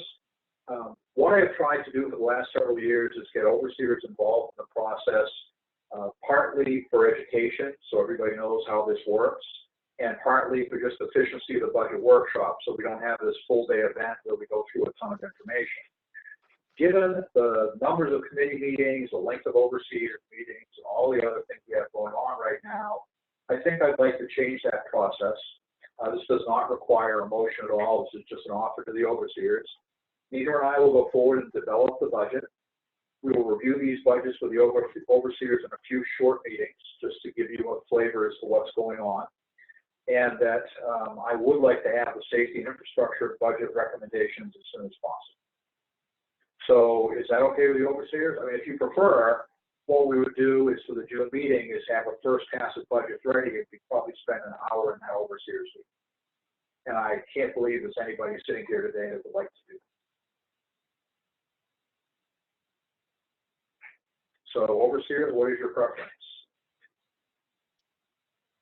Silence means assent in this case, I believe. Judy? I was going to say, I appreciate your willingness to deviate from the practice to help us be more efficient and have shorter meetings. I'll consider that a unanimous vote. We have not as yet had any discussion about the annual meeting. My opinion is that we will not be having it. The governor currently has a 50-person maximum meeting requirement. Don't know if that'll change or not. I'm moving forward on two fronts. One is to assume that we will not have an annual meeting, and one to assume that we will. So the implications of these sort of fall out the way it is. From a legal perspective, there's a provision that's been established that if for some reason we don't hold our annual meeting, we can use our 2020 budget as our 2021 budget. So that's not necessarily bad news. In many ways, it doesn't affect us hardly at all. Our core operating budget, for example, police and costs for plowing and road maintenance, all those different things, are pretty stable from year to year unless we choose to do a project. So we would have the money we need to operate the village in a very general sense. What we would not be able to do is have any kind of a project. So if there were a proposal to borrow money to do something, whatever it may be, you couldn't do that. I don't see that as a major problem either at this point in time. So there wouldn't be any warrant changes available. Now that's not necessarily a big deal either, because the things we have as a safety net for the village remain in place. The budget we just discussed, we can carry over the 2020 budget, we're all set. There are some other implications that I want people to just kind of have in the back of their heads. The overseers have some emergency powers to take actions on behalf of the village and in specific circumstances. And I think that those are adequate to address anything I can envision that would need to happen during this period. The seawall project will move forward without interruption. All of the voter authorizations and approvals required were done in the 2019 meeting. So that's going to go forward as planned. What would not happen is we would not be in a position to create warrants for and vote upon the North Seawall addendum, nor the North Street addendum. So those just frankly would not happen. Now, again, we haven't had any discussions about annual meetings. I'm just expressing an opinion. I will be prepared to have an annual meeting with the warrants we need and everything else we normally do, and I'll be prepared to move forward if for some reason we don't have anything. So that's what I have to offer this morning. Steve, before I get to you, Judy, another thing that can only occur at an annual meeting is to take votes on new officers and new overseers. Correct. And so without an annual meeting, I'm not exactly sure how that would play out. Mike Lannon had his hand up, then Judy, then Jeffrey. Yeah, I mean, is there provisions for us to do this via a Zoom type thing? Because there are a lot of things happening nowadays that in an emergency environment that has allowed this. Judy's shaking her head no. Could you allow? Yeah, not yet, Michael. In fact, there is questions among the MMA as to whether any of the Zoom meetings that are occurring are in fact legally effective. I think everybody's just among the main municipal associations saying, well, we're all just doing our best, but no, there's nothing that would allow the annual meeting to become a Zoom meeting. I would suggest that one factor that we should be considering is that while our charter mandates that we have it on the second Tuesday of August, it doesn't mandate that we have it in the community hall. We have a beautiful park. We could do it in the day. We could do social distancing like our president does on the Rose Garden. So we could figure out something, which is an interim step between no meeting at all and going forward as though we will have one. Mike, I'll get back to you, but first, Jeffrey. Oh, it was just a follow-up to that, but go ahead, Jeffrey. Jeffrey. My question was just about Zoom, so you've already answered mine. Mike? So does that mean that we can, if we hold the meeting in public, we can't have people participate also in Zoom? Is that your understanding as well? Judy? The votes of the villagers who are not physically present at the meeting would not be able to be counted. One of the things our charter does allows is that, or requires, is that the meetings take place in person. It doesn't have a quorum definition. So we can have 10 people at our annual meeting, and those would be the physically present, and those would be the only people whose vote counts. I don't think that's what we should be steering ourselves towards. I think that Steve, as always, has demonstrated himself to be very forward-thinking and looking for the downsides here, and we need to worry about this. But I think there may be ways by the first Tuesday of August, that we can figure something out. Jeffrey? I do think Judy brings up an interesting idea in terms of moving it outside, which more naturally allows for social distancing. Logistically, it would complicate things a little bit, but at least it would allow us to get the core business of an annual meeting done. With a lot of microphones and shouting, yes. Steve, I've been thinking about exactly the same issue, which is how we handle the annual meeting. And who knows where we'll be by the second week of August in terms of what's allowed. It may be by that point that we can pull it off inside, just with being creative. Yeah, I think there are options. I just want to make sure that it was, raised to the level that people were looking at it and thinking about it. Thank you. Any questions for Steve in his report? Hearing none, we'll move on to the committee reports. Infrastructure, Mr. Lannon? I think we went over everything, so I'm good. Thank you. Trees, Lisa? Hi, so really briefly, the plants were purchased for Marathon Square. As you remember, we were able to pay $750 and be able to get a $1,000 bond. So we used that. And then, so basically in total, and then after the $750 bond, I think there was another $260 we had to pay. So essentially we paid $1,010. The plants are being saved for us at Rockland Plants Unlimited. Harley, who's been in the hospital, will now be available to do the work, hopefully this week or next week. And he'll pick them up and bring them on over. We have Steve's bush that will also be moved, and Harley has kindly agreed to do that work. He's going to plant, which was included in the budget. Actually, he's allowing us to have that included in that $2,800 that he's going to use to clean and prep the area. He will also dig the holes and plant the plants if I tell him. And to move Steve's last lilac, he's going to said he would charge us under $100 to do that. So that seemed very reasonable to me. I think that's it for the tree committee at this time. Oh, also, when we plant the plants, Thank you. Bill has asked us to move them a little bit forward into the park to allow for snow plows and better view of cars driving around there. So I will do my best to be down there when Harley is down there to ensure that. Thank you. Any questions for Lisa? Ms. Tree Warden, Vicky? Yeah, so the tree on West Street was taken down this last week. He left the logs there, but he's cut them up so they're manageable. So if anybody wants any wood or anybody knows anybody who needs wood, it's there. But it did, again, I had not talked to him about this, so but it does, you know, beg the question of, do we want him to be carrying this wood out or whatever? He hasn't given me a quote for the tree on Main Street yet behind the Havertys. But I will ask him at that time, you know, what it would cost to include removing the wood. I don't know if anybody has any thoughts on that when I'm finished, if you could let me know.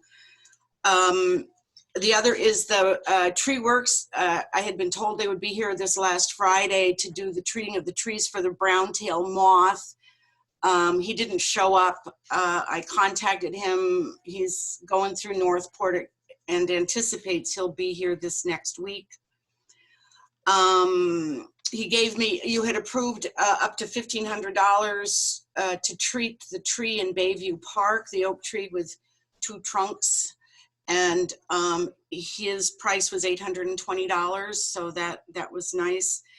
So ultimately, when this is all concluded, we'll owe him a final payment of $4,580. That makes a total of $8,980 that we've spent for treating the tree. Leaves us a balance, given that we haven't received any additional contributions. Our initial bank account was $9,897. So we'll have a balance of $917. And my recommendation would be to leave it there and in anticipation of treating these trees again in some fashion next year, and most likely the same trees after we see what the results are. So that's it as far as trees. I don't have any information about any new trees. Once the treatment's done and all those bills have been paid, and I see what our budget looks like, I still anticipate we should have enough money to do the pruning in Blaisdell Park. So I'll let you know. I assume that you've all seen those maps and articles in the last few days showing that our portion of the Midcoast is the epicenter in Maine of the brown-tailed moth scourge. So this is money well spent, in my opinion. Any questions for Vicky? Nina, I just assume you're adjusting your monitor there and not asking a question. Okay. Communications, Lisa? Yes, so I'm sure you've already seen, I did post up the recent governor's orders again since our last meeting. Like I said, the only one that was taken down was in Ruggles. I did contact someone from Northport, and they kindly agreed to put it on their website, and they did send out a nice, on Facebook, a nice reminder to everyone that our playground and our basketball court were closed. So that was really nice that they helped us with that. It's still been posted on Dan's website. And of course, we've worked on all this signage that we just talked about. So those are the updates for that. Any questions for Michael? Yeah, I just, Lisa, wanted to put out there that you and I should collaborate on a communications piece about COVID-related decisions today and, you know, context, so that we can frame it without, hopefully before all the misinterpretations get going. So, and a request from me, if you collaborate on that communications piece in the next few days, let me have it too. I've been contacted by the Republican, the paper out of Belfast and did a brief interview with them yesterday and told them that if any decisions came out of this meeting that we'd let them know what they were. They're putting together a story about what the various communities in the area are doing in terms of response to the epidemic. Okay. Nina, can you, when we're done, before the minutes and all that, can you just send us what we did so we know how to frame it properly? Because I think it needs to go out before minutes are approved. Yes. Finance Committee, Judy? John. Oh, sorry, Vicky. I think this might come under communications. I heard from the Upstream Watch people that the Fisher OK people are attacking Bayside again. Our utilities issues that were addressed really, really well during the winter. I tried to find what they were saying. Apparently there was something on there about closing the playgrounds. I couldn't quite find it, but if anybody has the interest to peruse through some of these Facebook pages or websites, that was the information I got. And if there's anything that we should respond to, I think we should know about it. That's all. Thank you. Anything else for Lisa? Judy, Finance? Nothing to report. How about Governance? Governance, you all have on your agenda the parking ordinance. As you know, we have circulated the parking ordinance, solicited public comments, received public comment in writing, and it had been our hope to have a public hearing on Memorial Day weekend, but we are going to acknowledge the realities of this world and postpone that. I polled the entire committee because they worked so hard all winter long. And I want to make sure that they felt that their work was not being simply ignored or disregarded or disrespected. And they're all recognizing the reality that we can't have public meetings. So we will come back to you when COVID-19 stops rearing its ugly head. In the meantime, the draft is, of course, posted on Danny's website, and we have it available in the office if anybody wants it. And we, of course, would welcome written comments. Questions for Judy or the Governance Committee? Mr. Webster. Simple question, Judy. The draft that we recirculated, or I think you recirculated to the overseers, includes that one change about Upper Bayview Park. Should I repost that? I think you were looking for approval from the overseers. Should I repost that as the current draft? Right, you're right, Danny. We did omit by omission, by mistake, the no parking on the Upper Bayview Park. That was identified very early as an omission, and we put that in. I'm imagining that no overseers would want us to have further conversation about that before the community comments on it. Any reason why the draft with that correction shouldn't be the draft we're relying upon?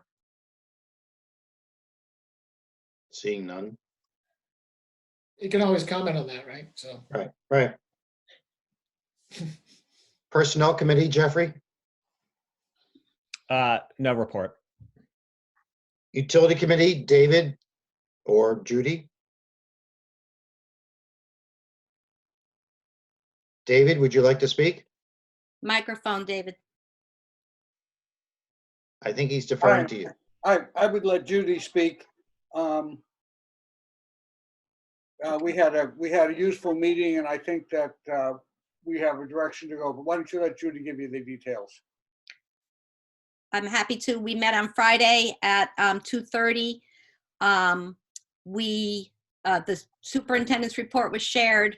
The plant is operating well. The water safety report has been circulated now, which we have to do, I think, once a year.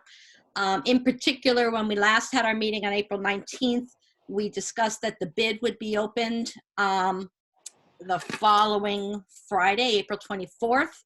The bids were opened. We only had one bid from a company that Dorigo is familiar with, Apex. The bid was higher than we all thought it should be or could be, in fact, significantly higher.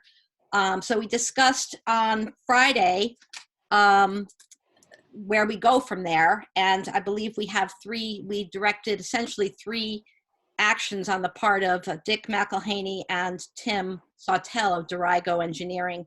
One, to negotiate with Apex, the single bidder, to see if they could bring down their bid. There were several line items that we felt had some duplication in it that might be able to be absorbed as part of the seawall. There were some areas of confusion as to some of the numbers. And so there will be that discussion with Apex, and that will be reported back to the committee. We scheduled an additional meeting for May 22nd so that we could talk from there. The second area of action was that Farley, which is the seawall contractor, we understood would be a subcontractor for Apex. So after our conversations with Apex, we will confer with Farley, a company that we've got a lot of confidence in. They've done a lot of work with us, and see what ideas they have. And the third action that we took was directing Dorigo to change the design. There was further discussion as to the height of the building, and we managed to find another foot down that we could reduce the height of the building. So I believe those were the three action items. If I've forgotten something, I'm sure that David or Michael or Janae, who also was a present at the meeting, could, and Miles. No, yeah, Miles could tell me. David has two hands up, so I think he really wants to No, talk. I would add one thing. We pumped our train number 3 of septic tanks, which is what we do every year at this time before we start the summer season. We live the entire winter on the 3rd train, which is the one closest to the water. When they came to pump the tanks, they found a large amount of red-colored diesel or kerosene floating in the tank. So this was about 3 weeks ago. We had to have Clean Harbors come up and pump the tank since our regular moor cannot deal with oil spills. And so over 2 weeks, we got that tank clean. Meanwhile, we went on to tanks number 1 and 2. We did not know where it was coming from. And then shortly thereafter, like a day or two later, Janae and other people on Park Row once again smelled kerosene. Billy went out and pulled manholes. The fire department came, and we found that the oil spill was coming from a cottage in Bayview Park, number 12 Bayview Park, which had 100 gallons of diesel fuel delivered that day to their house, which once again found its way into our tank. The DEP has been over. They have excavated contaminated oil-soaked ground from around the house, and they are working on cleaning that house's basement. They have told us that they will front the cost of both our pumping our tanks twice, which is about $20,000, and the cleanup around the house. We still do not have, we have not been able to define how it got from the ground outside the house into our system. I mean, we are suspicious that there is somehow a direct communication from one of their building drains, but we don't have that defined. The house itself is going to switch from kerosene over to propane, so we should not have another kerosene leak from them. But everybody should know you can't pour paint down your drains, you can't pour gasoline or you use motor oil down your drain, and you shouldn't, and it's illegal to have building drains that direct connectly with the sewer system. So I don't know whether we're going to be able to localize where the connection is without digging up a lot of stuff. If it's only water that's leaking, we can tolerate that much water if it's only groundwater. But we certainly can't tolerate any more leaks of kerosene into our system. Hmm. That's the only other thing I had to say. And just to piggyback on that, we are really grateful for the quick action of Janae and Ed Lord in contacting Billy, and really grateful for how quickly Billy and Dick McElhaney talked with all the right people and got the right work done. And Gordon was a big help in helping us understand the process of communication with DEP as well. There was, late night phone calls that I think calmed people down nicely. So that was good. Thank you. Mike Lannon? Yeah, I'd just like to add two things on the building. The first one is that the approach to go back and talk to Apex and then talk to Farley is not necessarily going to get us down to close to the engineering estimate. The engineering estimate was $120,000, and the bid came in at $283,000. So the negotiation will work to some extent. So we did talk about the potential of bumping up the budget, but there was also a discussion of going back to EPA and to talk to them about possibly extending the deadline. And Dick McElhaney is going to look into that just so that in case that we can't get to where we get to what we think is a reasonable number, but as David said, we do need to move forward with this. So that's one thought there.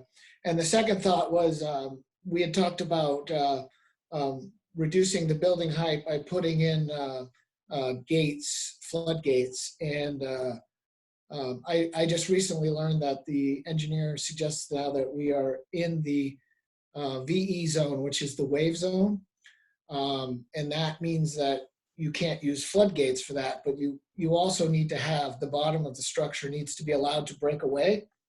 And we don't have that. So I just think it's important that the overseers understand that if we move forward with this particular design, there's a real good possibility that if there's ever damage to the building, we won't be covered under sort of the federal rules because we don't have the breakaway requirements. So I just thought I'd add those. Okay. Judy?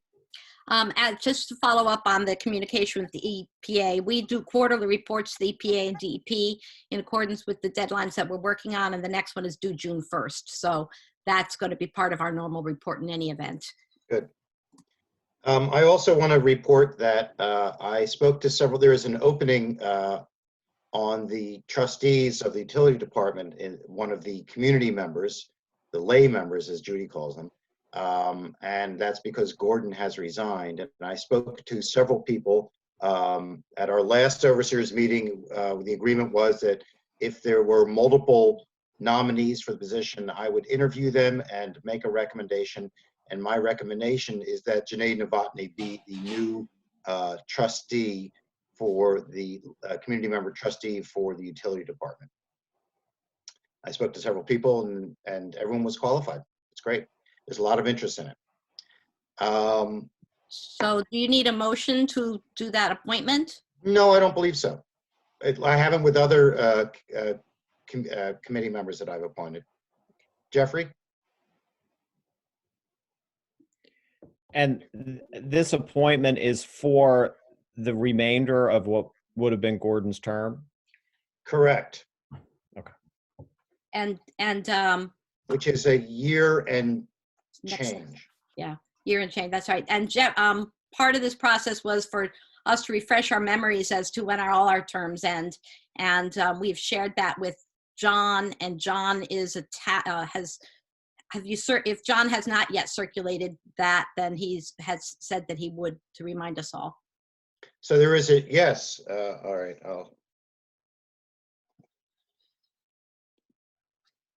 yes. It'll now be updated to include Janae. Thank you, Janae, for your willingness to serve. We will be well served by you. Anything else for the utility department? Safety, Michael Terrell.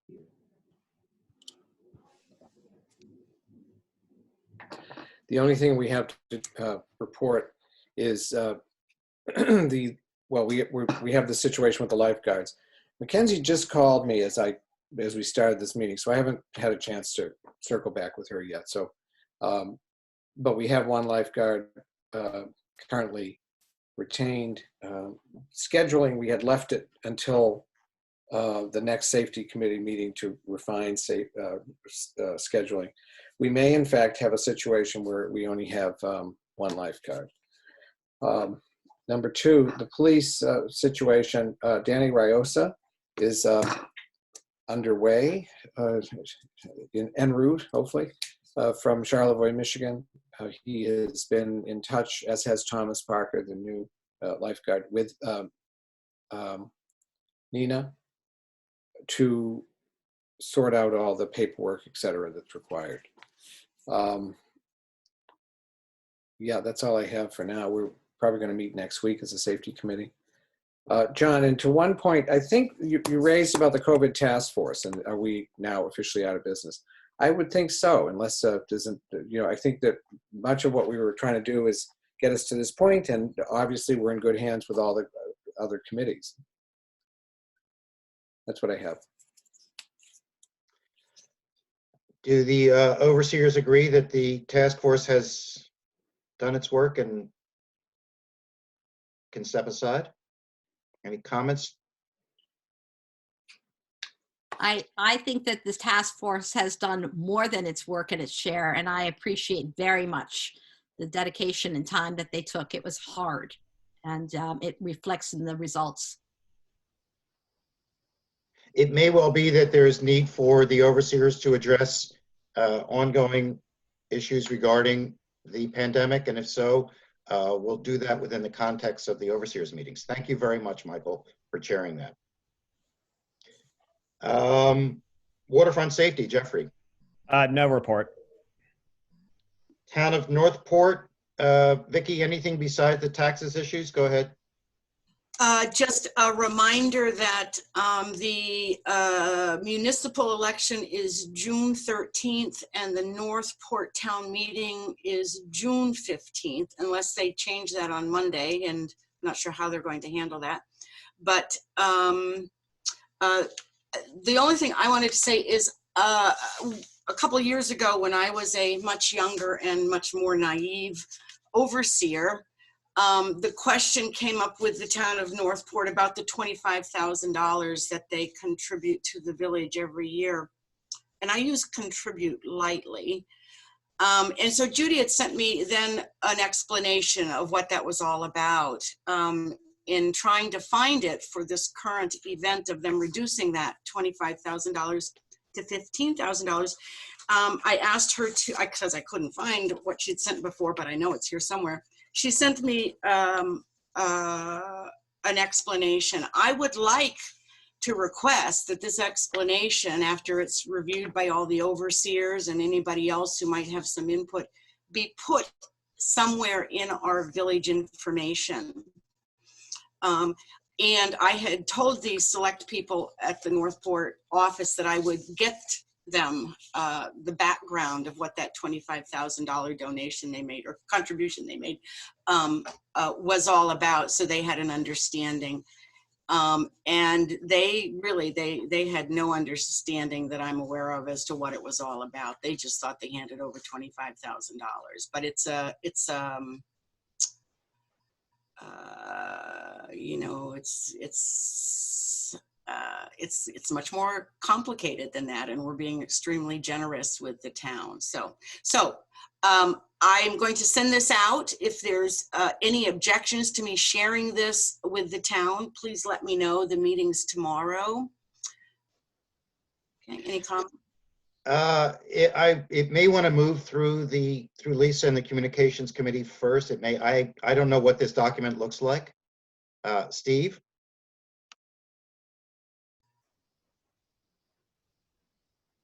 Steve? You're saying yes. Thumbs up. Oh, it's saying I couldn't get unmuted. No, I'm saying I couldn't get unmuted. Okay. If this is an older document, correct, Judy? No, this isn't a document. This is just her email to me explaining how that came about to be part of our budget. It's not a document. It's not an official document. It's just a description of the history behind it. Who is her? Judy. It's an email from me to Vicki that she's proposing that she share with you all. Okay. And if you have any questions on it, she'd like you to let her know before Monday. Yeah, so I have concerns, and if I was going to share that, I would update it to reflect the current financial situation. Because it's been many years since that $25,000 number was established. Am I not correct?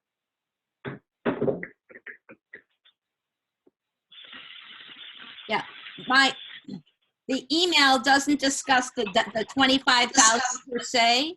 The email discusses the manner in which the village and the town have cooperated by charter and otherwise as to sharing the tax revenue.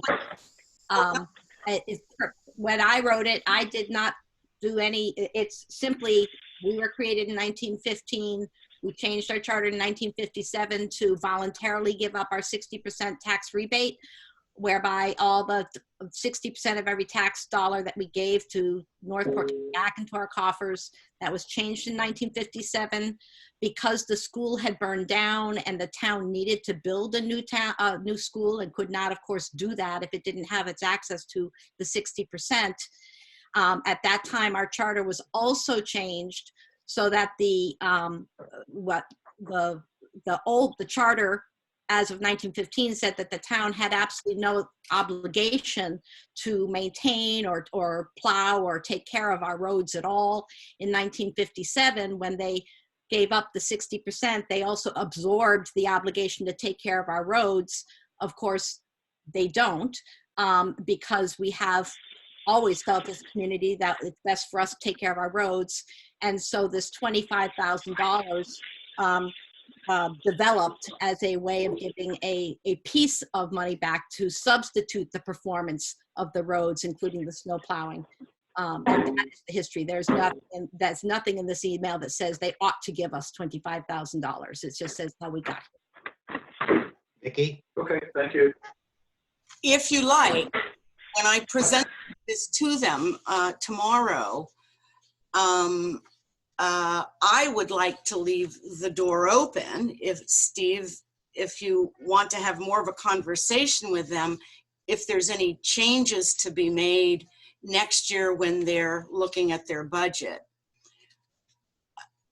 I don't know how that would work or how that would go over with them, but sort of since without discussing it with us, they reduce the amount of payment. I suppose opening the door so that we have a conversation with them before they do that again, or possibly even increasing the amount of their payment.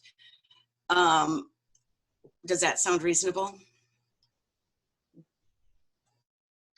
I think that that's only likely to occur in the fall or winter once we get past where we're at now. My guess is the winter.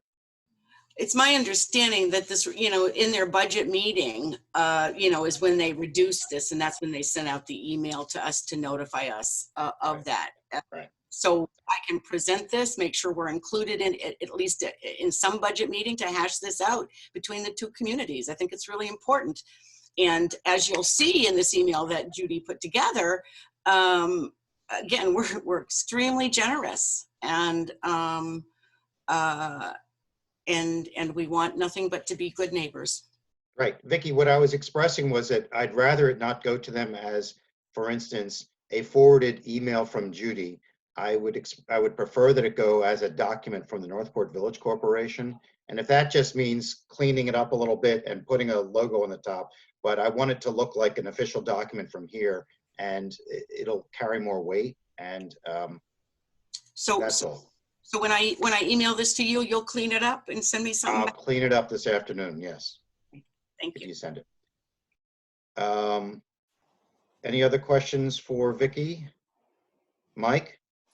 Are we going to ask for any sort of increased services for the reduction in money? I think that's a good question and probably should be put on the agenda for another meeting. Well, I mean, for the $10,000 is what I'm talking about. Well, we were notified of this reduction just in the last month, so I understand that. We haven't had any chance to respond to them, but if you feel, I think, that's adequate. I think it's worth a conversation. It seems like if you're going to take away some of the money, and then some of the things that we've been doing should go back, because I do agree with you.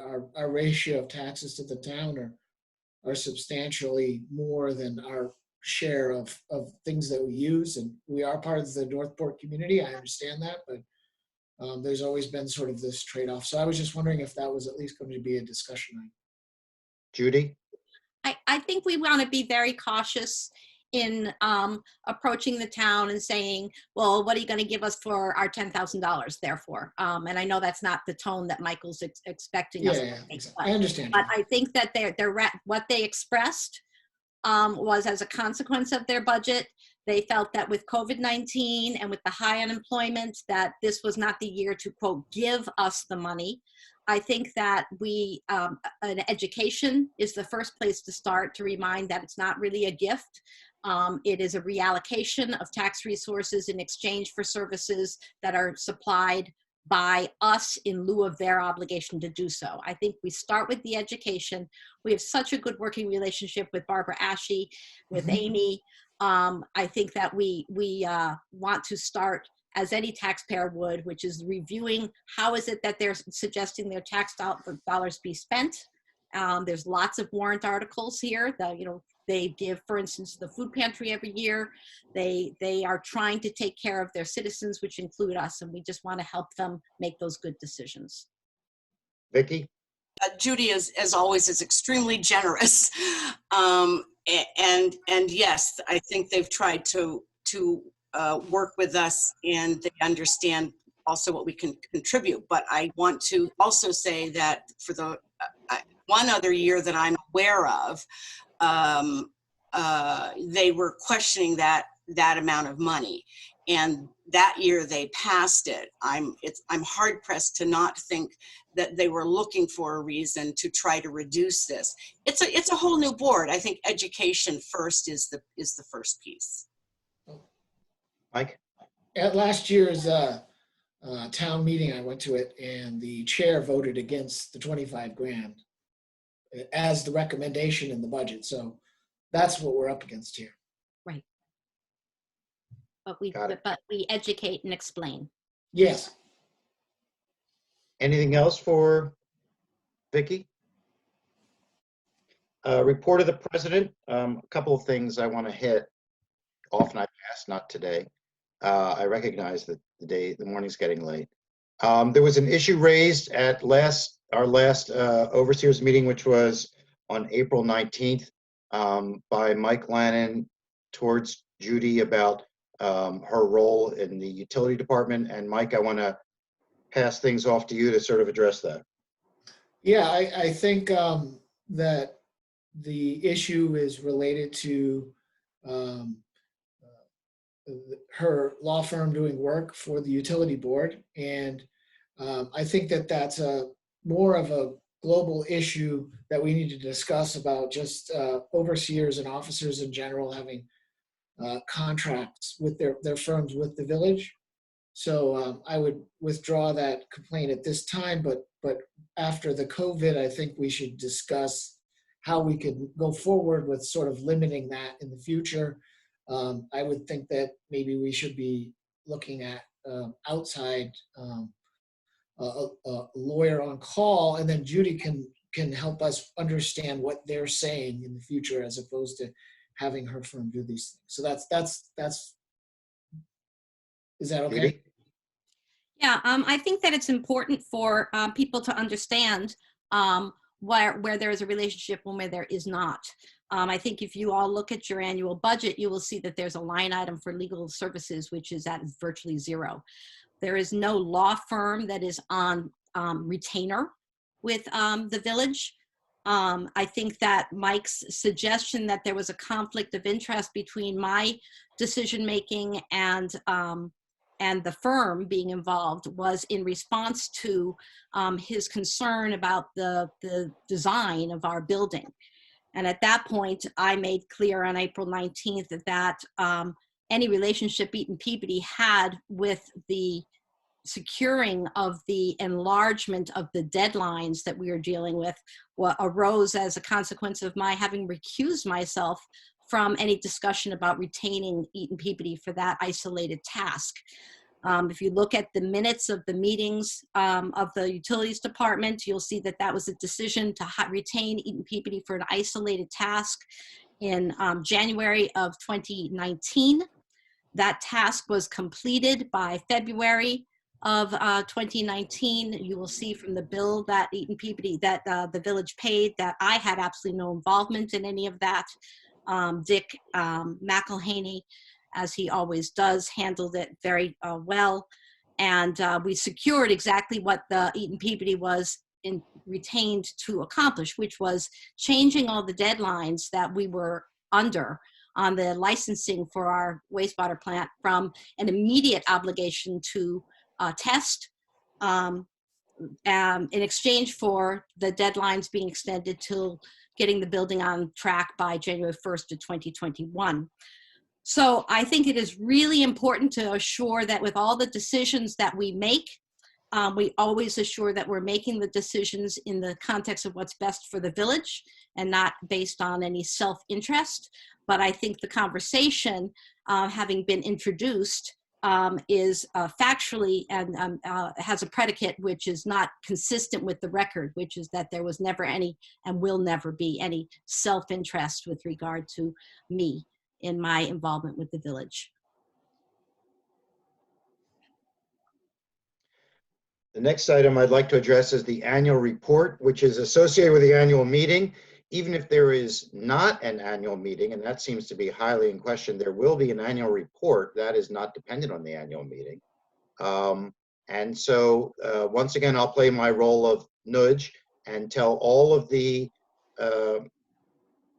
committee chairs, as well as other people who are not committee chairs, like Gordon associated as the wharf master and the head of the Historical Society and the head of the Yacht Club, which is that it's now May, and really within a month or so, I and or Nina, who on my screen is sitting next to me, should be receiving from you a Word document that's about a page long. Just look at a prior annual report that indicates what your committee accomplished in 2019 and what you'd like to talk about.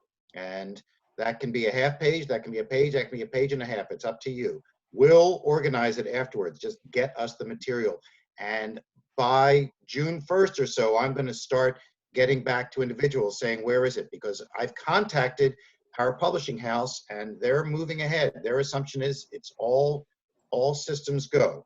So we will have an annual report, and I look forward to everyone's contributions. Report of the village agent. That's you, Mr. Page. Yeah, where do we start? Well, one good thing is the pump and stuff that you allocated up to $5,000 for me to spend to get the fire pond up. Bill, your audio is a little off. I think you just need to talk more directly into the mic or something. The $5,000 that you accomplished gave me to get the fire pond up and running and back in shape. I have good news on that. I did not have to spend $5,000. I only had to spend $2,000. So you saved money there. I did have a meeting with the town of Northport. I am waiting for one person to give me the final go-ahead for the placement of the 2 speed signs that we have. So that should be happening here shortly. I had contacted 3 landscapers to get me a price to straighten up the playground area that we normally do every year. I only got 1 bid price back. I recommend that we not do anything with that this year because this price is very high. And I think we can get by. If we're going to leave the playground closed, we'll get by without sprucing it up this year. Hopefully by the end of the month, we will get started on the improvement and spending of the gravel that you guys had purchased last year.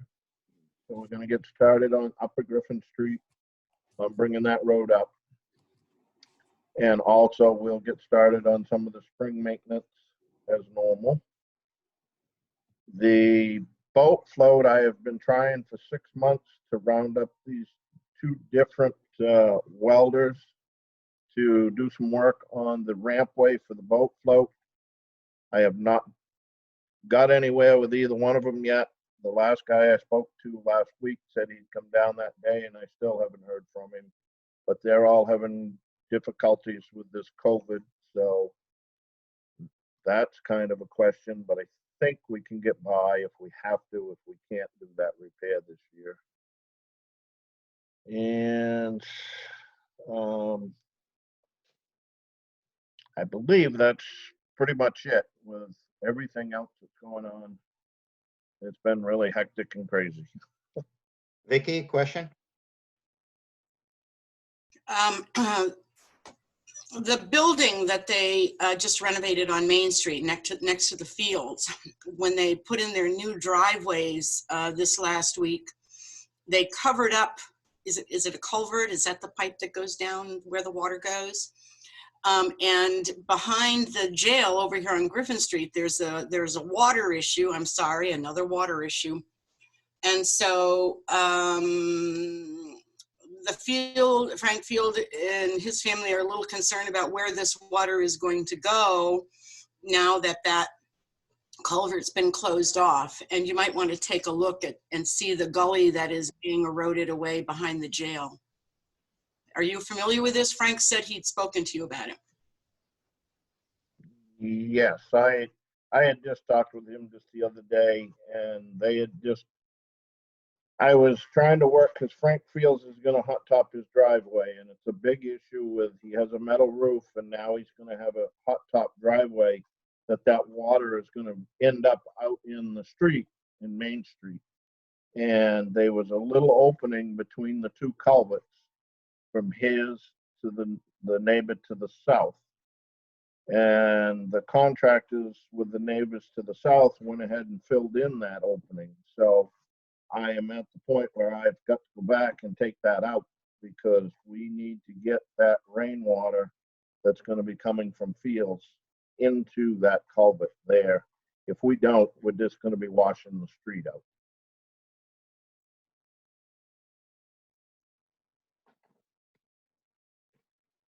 Anything else for Billy? Oh, sorry, Vicky, go ahead. You're on mute.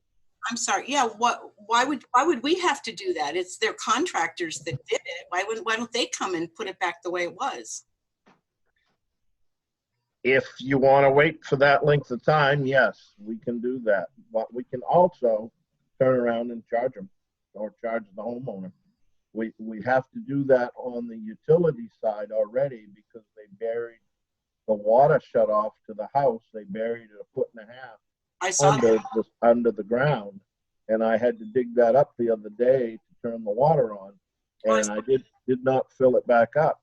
So I got to dig that up and put a new extension in there, which the homeowner will have to pay too. Yeah, well, I mean, and how, I guess just out of curiosity, how do you handle that? Do you bill them? I mean, if you're going to go and dig up where they buried that culvert, are you going to bill them for that? Oops, you froze. That is some of the issues that happens with some of these contractors. If nobody's right on top of them, they do whatever they want to do. But that's our road, and they did not ask permission to do what they did. And so when you bill them, we get paid? Well, hopefully we get paid, or we'll put a lien on their house for non-payment.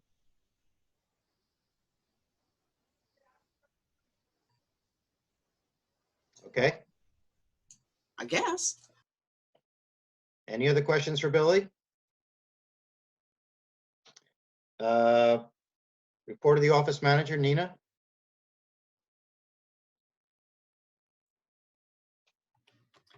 I emailed Danny Riosa and Thomas Parker all of the information for them to fill out to become employees. Danny is going to wait until he has a main address instead of filling the paperwork out twice, but he will get that to us before he starts. I have not heard back anything from Thomas. I spoke with Jeffrey regarding PPE, and I spoke to Danny about it, and I asked him specifically what he needs. And so right now, I've also emailed Michael Boucher, because he sent in an email saying that he could secure some items, but I needed to know what exactly, since I've been put in charge of this, and I don't want to put out to purchase items that we can get someplace else. So I'm trying to coordinate all of that. I believe that Bill has got a quote on installing a piece of plexiglass in the office at the counter for when we open the office on June 1st. In regards to community rentals, I will, with the community hall being closed, I will communicate that as needed.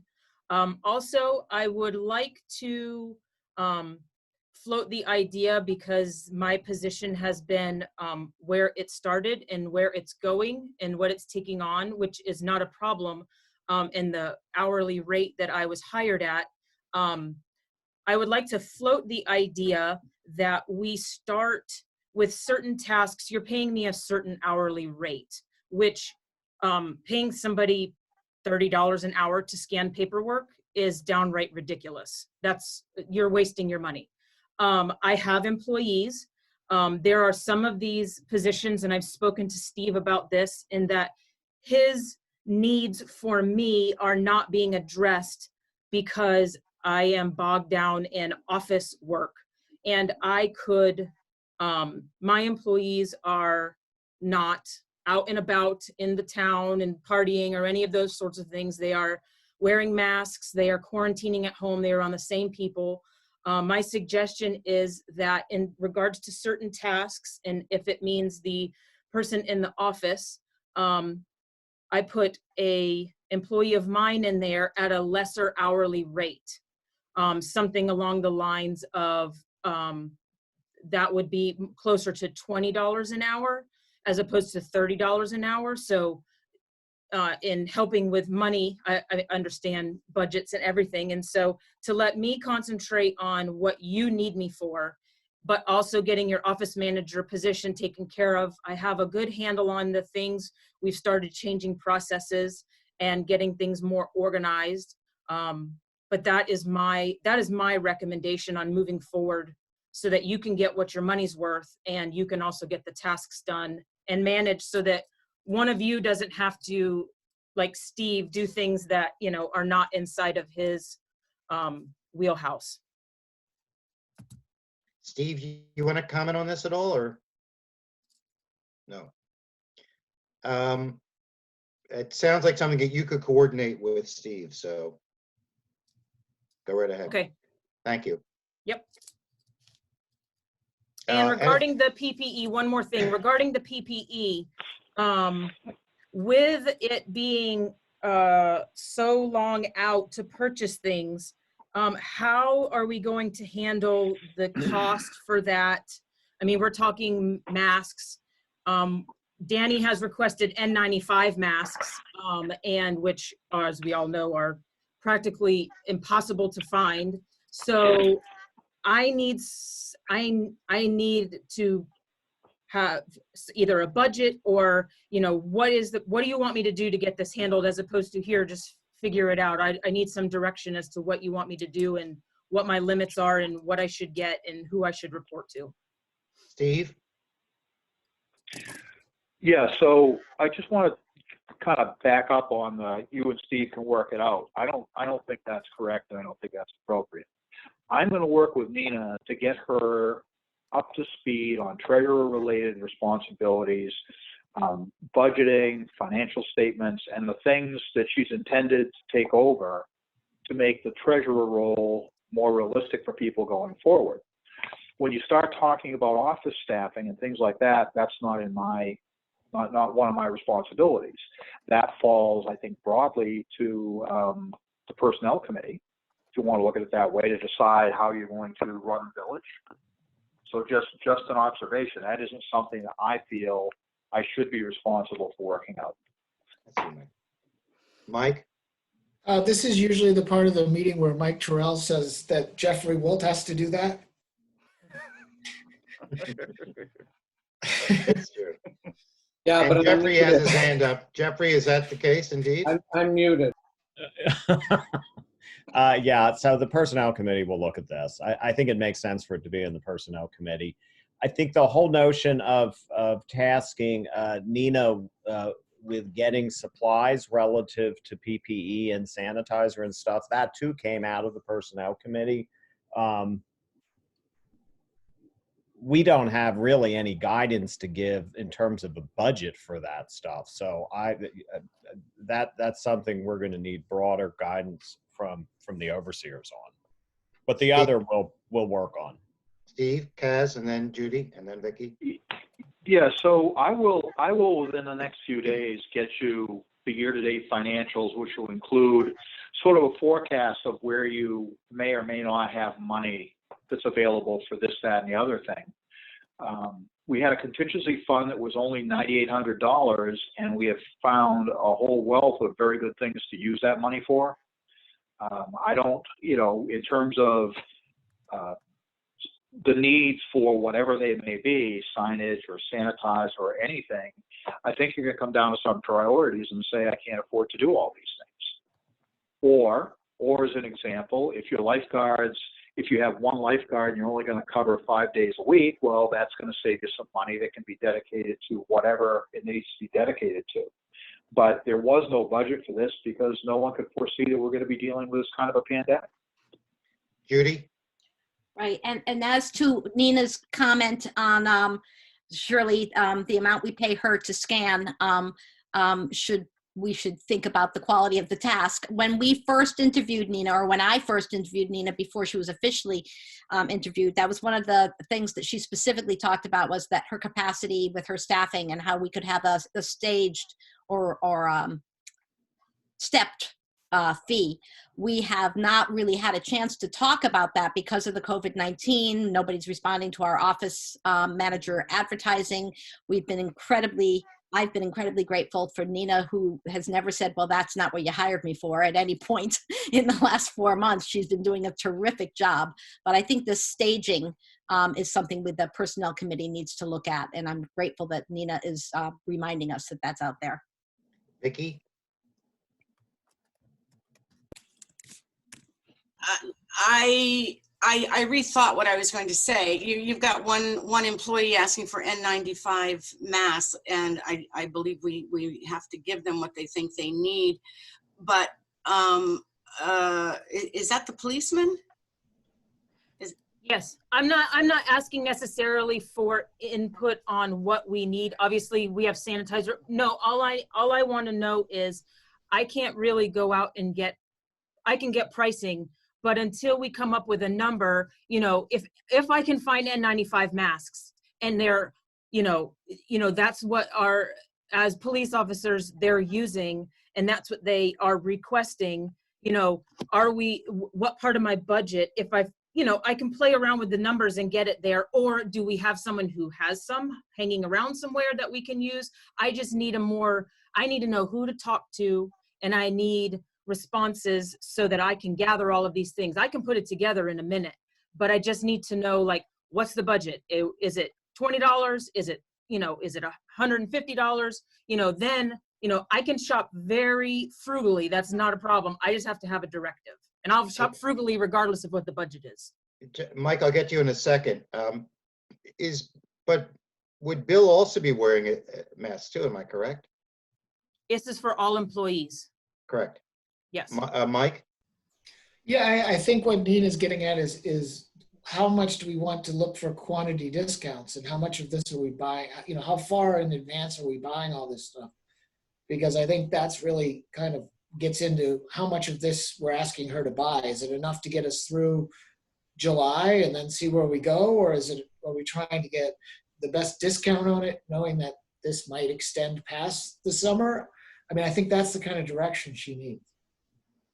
And I have to make a decision somewhat quickly, because even in just researching, even if we don't go the N95 route, even if we just look at regular masks, unless we find they are on Amazon, they are in these places with the ventilators and you can put carbon filters in them, et cetera, we're still looking at not getting them for another month. So Right. I can order them, but I have to have a budget and I have to have something to move forward to do so. Mike? Can we make a motion that we authorize up to $1,000 to buy a quantity of all these things to at least get us started? Because I think we need to get whatever we need to get started, and then we need to get sort of our quantity after that would seem to make the most sense. Is that right, Nina? Yeah, if I have a number to start with, then, you know, we're good. I'll figure it out. I'm not going to just go spend money, but Right. I have to have something to start with. For example, I just sent her over something I had gotten from a construction company that makes the foot pump sanitizer stations for the thing we just voted for. They're $229. There's no batteries. It's just a foot. And so something like that could be out of this 1,000, and then you could do the masks and a few things to get us going. Yes. Vicky, you had your hand up? I think we might want some oversight here, because everybody doesn't need an N95 mask. I know that's not what you're suggesting, okay? And so again, Jeffrey Wilt, should he choose to take this? I mean, you know, I work in a facility of, you know, a couple thousand people, and everybody's not wearing an N95 mask, but we are all masked. And so, and this stuff, again, because it's what I do, is very, very hard to get if you're not a hospital. But Bill, you don't have any interest in an N95 mask, do you? Yeah, you'd have to shave off that beard. And I've spoken to Danny, and he stated that he rewears them. He bought some himself, or he had some hanging around beforehand. He's just getting low. So in terms of the reality of lifeguards and possibly police officers being within very close proximity of people, I'm not suggesting N95 for everybody. I'm not suggesting buying 100 of them. But yeah, just some, and if it's simply just cloth masks or they can provide them themselves, then that's perfectly, I'm not concentrating just on the N95s. I'm only relaying what I was told. Michael, then Jeffrey? Just wondering if there's a way to move forward here with the allocation, and you know, is it are we talking about 1,000, 2,000, 1,000, 1,500, or what? Maybe Steve can give us some sense so we don't have to wait a week or 2 weeks if that's required. The one thing I'll note, at this money, if Mackenzie does not work this summer, that means we have a savings of 2 days a week at her hourly rate. Would be, if it's an 8-week season, it's around a little over $1,700. If it's a 10-week season, it's around $2,100. So there is some savings there. To Steve's point, the other thing I wondered about, or just wanted to reinforce, Nina, is you know, you're referring to Michael's email in response to my request, and Michael, we need to find out from Michael what he means by what he can find and what he might be able to find, because we asked for him to go through, you know, his law enforcement channels, so he might be able to find. Yeah, I emailed him directly 2 or 3 days ago, and I haven't heard back from him. So I did specifically request that information, and I'm waiting on it. Okay. Thank you. Jeffrey? So I don't think every employee of the village ought to be able to self-select the mask they want. I do think I'm curious to know what the chief of police thinks is appropriate, vis-a-vis what other police departments are doing, and vis-a-vis whatever guidance is coming to police departments from the state. So we can shuffle this off to the personnel committee, which is fine, but we're just going to need some more information, because I don't know that any of us on the personnel committee are necessarily qualified to make this decision. I would like to understand what law enforcement is recommending that police officers should have access to. And then we can make an informed decision. Michael? Again, I think we're talking about if we could have an allocation of funding and then direction to Nina, and the rest of it should flow from there in terms of availability. I don't think we need to have any more conversations about the ins and outs of a mask for a person. I think what Nina's looking for is realistic direction, obviously governed by or bracketed by a notion of funding, and then some direction from there. So we need a motion then to appropriate some funds. Go ahead. Somebody else? I make a motion that, and it sounded like from Mike Terrell that $1,500 would be a limit for right now to for Nina to purchase supplies, not just for long-term, but also in some in short supply too, to get us started with when the employees really start to come on speed. And I'm sure, Judy, you can reword it better. $1,500 is what I heard. Is there a Yes. second for that, I'll second it. Judy? Any further discussion? I just, Go ahead, Michael. I didn't know if I was on mute. I don't know if $1,500 is a realistic number. Because again, we don't know where we are here. No one's done this before that I can recall. And I don't know where, does that feel right to Steve? I'd like, in order to know, it seems like $1,500 for an X amount of time for a season, that might be a lot of money to spend for PPE. I'm not in that business. I don't know. Steve? So, I don't disagree with anything that's been offered. It seems as if we should just tell Nina that get us covered for 30 days. Any idea what 30 days means? So it's one mask a day for a lifeguard. If we want to use some kind of a standard, but you've got to pick some kind of a standard to start with. So you need 30 masks for your lifeguard. Do you want masks for the people who are working in the office?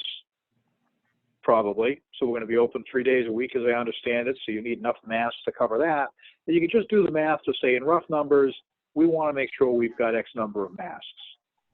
And then go out and find the best option you can and pay for it. And I think some of that is giving her an open budget with a common sense piece. And that common sense piece could be as simple as just bouncing that off. Pick who we want to pick. Vicky's in this business. You must have some sense as to what those mask costs that are used in your facility, right? And if we find out that, Nina gets us a steal at $15 a mask and the going price really should be 55 cents, then we know we have to do something different. Nina? In regards to a mask a day, I think that's not necessary. And also in terms of what, I have my own mask. I have multiple masks, so I'm covered, and some people may be covered. I don't know that you can enforce what kind they wear. Like I said, I specifically asked Danny how long he wears his mask for, and he wears it for like a week. So having a mask every single day, these aren't things we need to discuss.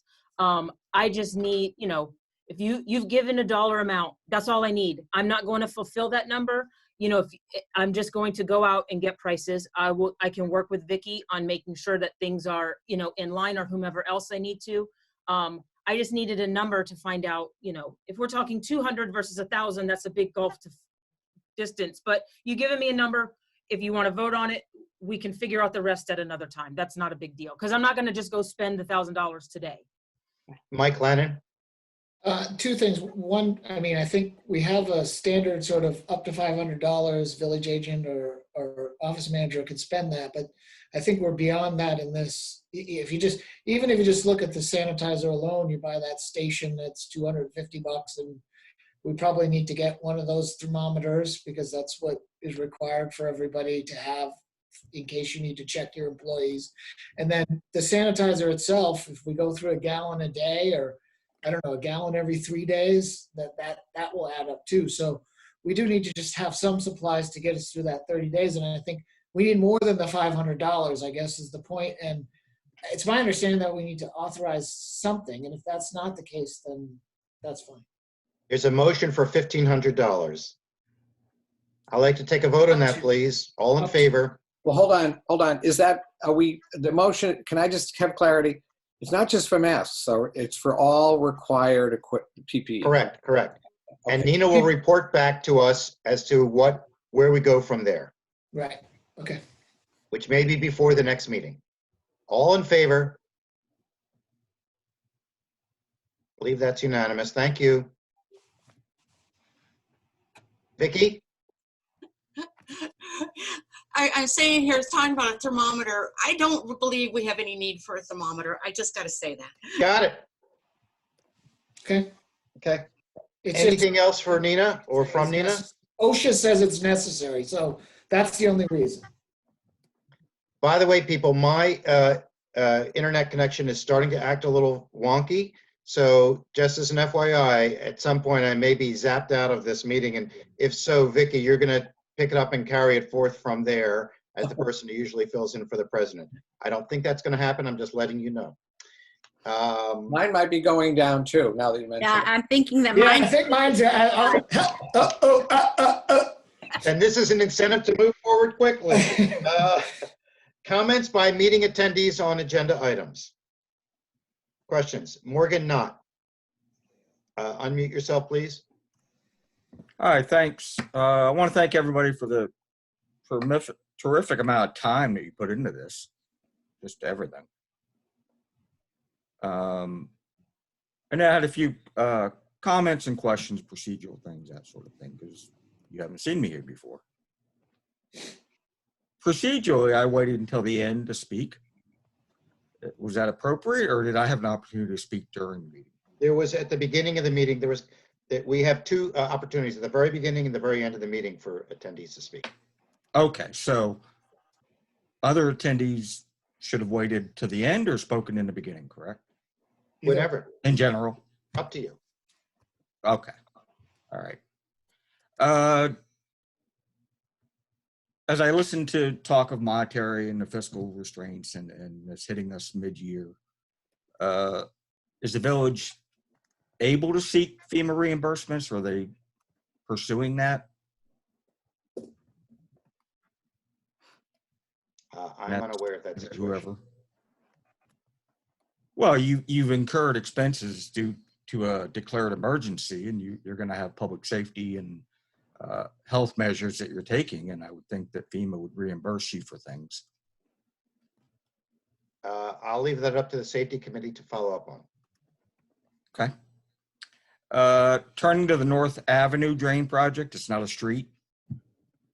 I don't know procedurally if there's easements required, and if that means that the abutting property owners should have been notified in some fashion. Can anyone answer that? Mike Lennon, do you know the status of that? I'm sorry, what was the question? Do abutters to the North Avenue project need to be notified? Notified. Go ahead, Judy. I was going to say that they certainly should be notified. In terms of easements, Morgan, the question is, that's part of the surveying that's going on. Who owns the road? What areas are going to be crossed by the drainage that we're proposing to put under there? Mike Sabatini's work should inform all of that, and that's why it's important that it be shared with all of you. That's why it's important that all of you be on the ground so that you can, in a meeting, that should be actively pursued by the infrastructure committee members, Billy Haverty, so that there can be clarity as to all that. We have done easements in the past on types of things like pump stations where homeowners need to give us an easement so that we can install the pump stations. But my understanding of Mike Sabatini's work so far is that all the work that is being proposed to be done to deal with this drainage is all on village-owned property, namely the street, the avenue. But again, that's why it's very important that everybody understand what is being proposed and that there be clear communication as to that. Well, and to that extent, what effort has been made to notify the abutting property owners? Mike? We've had meetings about this for over a year and a half. We had multiple meetings last summer with regard to this. Anybody who's willing to attend any of these meetings to discuss this. We had a vote at the annual meeting last year to appropriate funding for the design work for this. And we included it in the seawall construction project, but the design money actually was appropriated the year before. So this design work has been going on for 2 years, and whenever we had multiple meetings for this project as we've gone along, everybody has an opportunity to comment on it, and we haven't even received the funding yet for this project, so it's still just a design consideration that we're looking for coming up this August, and the work would be done this fall. So there's still plenty of time to discuss this moving forward. I understand that there's been opportunities for residents to participate. My specific question is there a burden for the board or the infrastructure committee to notify formally the abutting property owners? When we do work in the village, we do repaving work, resurfacing work. It's similar to this. If yes, we necessarily notify everyone directly of work that's going to take place within the town, within the village property. We would like the input of villagers, and we're more than willing to do that. And that's why Billy Haverty is going to chair this committee to the subcommittee to discuss it. But this is just an infrastructure improvement in the village. Well, so to expand on the communication concerns, when Billy contacted us, he did not have a copy of the engineering plan and requested that from us. And so that does not lend confidence that there's a great deal of communication. He has a copy of it. It's in the package that he's received at multiple times throughout the design process. He has multiple versions of it. It's within the package for the seawall. I understand that it's been published, but communication-wise, it would appear from outside that someone's been placed in charge of something that they weren't aware that they had to document. We just talked about this as of the last meeting. Okay, so this is having a committee to discuss this. This is honestly coming out of the blue to me because how so? For a long time, okay, and now all of a sudden it seems to be that there's a concern with respect to what we were doing. Nice, if we had known this as we went along, and there's no reason that we can't change it some more. Right now, we're talking about how we have to go in front of for the annual meeting to have approval anyway. And there is a little bit of a concern about where the work is going to be on the edge of the property for the one house that I like to call Gordon's old house. Okay, but you're aware that it's not Gordon's house. What's that? You're aware that's not Gordon's house. And so I said Gordon's old house is what I said. That's correct. That house has been long gone. Okay. I don't understand what we're trying to get to. Bill Haverty. Can I speak for a minute, please, here? Sure. Yes, who is this? Billy. This is Billy Haverty. Hi, Billy. First of all, I need to apologize to the people on North Street. Mike Lannon is correct, and it's my mistake for not totally reviewing all the plans. Just to clarify this lack of communication stuff, I'm the new kid on the block here. I came on the infrastructure committee the end of August, okay? This past week, I did have a conversation with Johanna Knott. It was strictly checking in to see how she's doing as a friend, and it segued into the drainage project. All right, I informed her that I have volunteered to step in to try to help mitigate this, and get the project moving forward. This is not a lack of communication, all right? It's just the fact that we all have so much going on in the world right now, and an opportunity was presented to me the other night, and I took the simplest means possible to get an actual plan sent to me by her so I could start addressing it. I apologize for creating this thought of there's lack of communication here. There isn't. I'm just jumping in here trying to help friends in that neighborhood get what they need.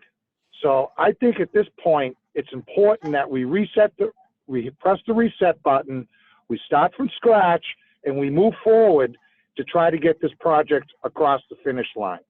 All right. And again, I apologize if I put the interpretation out And he there. said they haven't even met and had a meeting Thank you very much, Billy. since January. All right.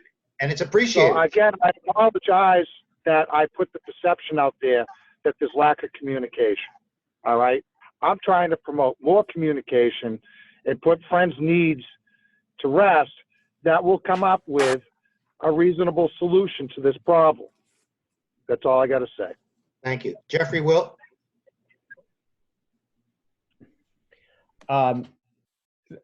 Mike Lannon or Billy Haverty, who is actually on this subcommittee of the infrastructure committee that is going to, I think it would just be helpful for the residents who are coming to us with asking for clarification to know who else is on this task force or subcommittee.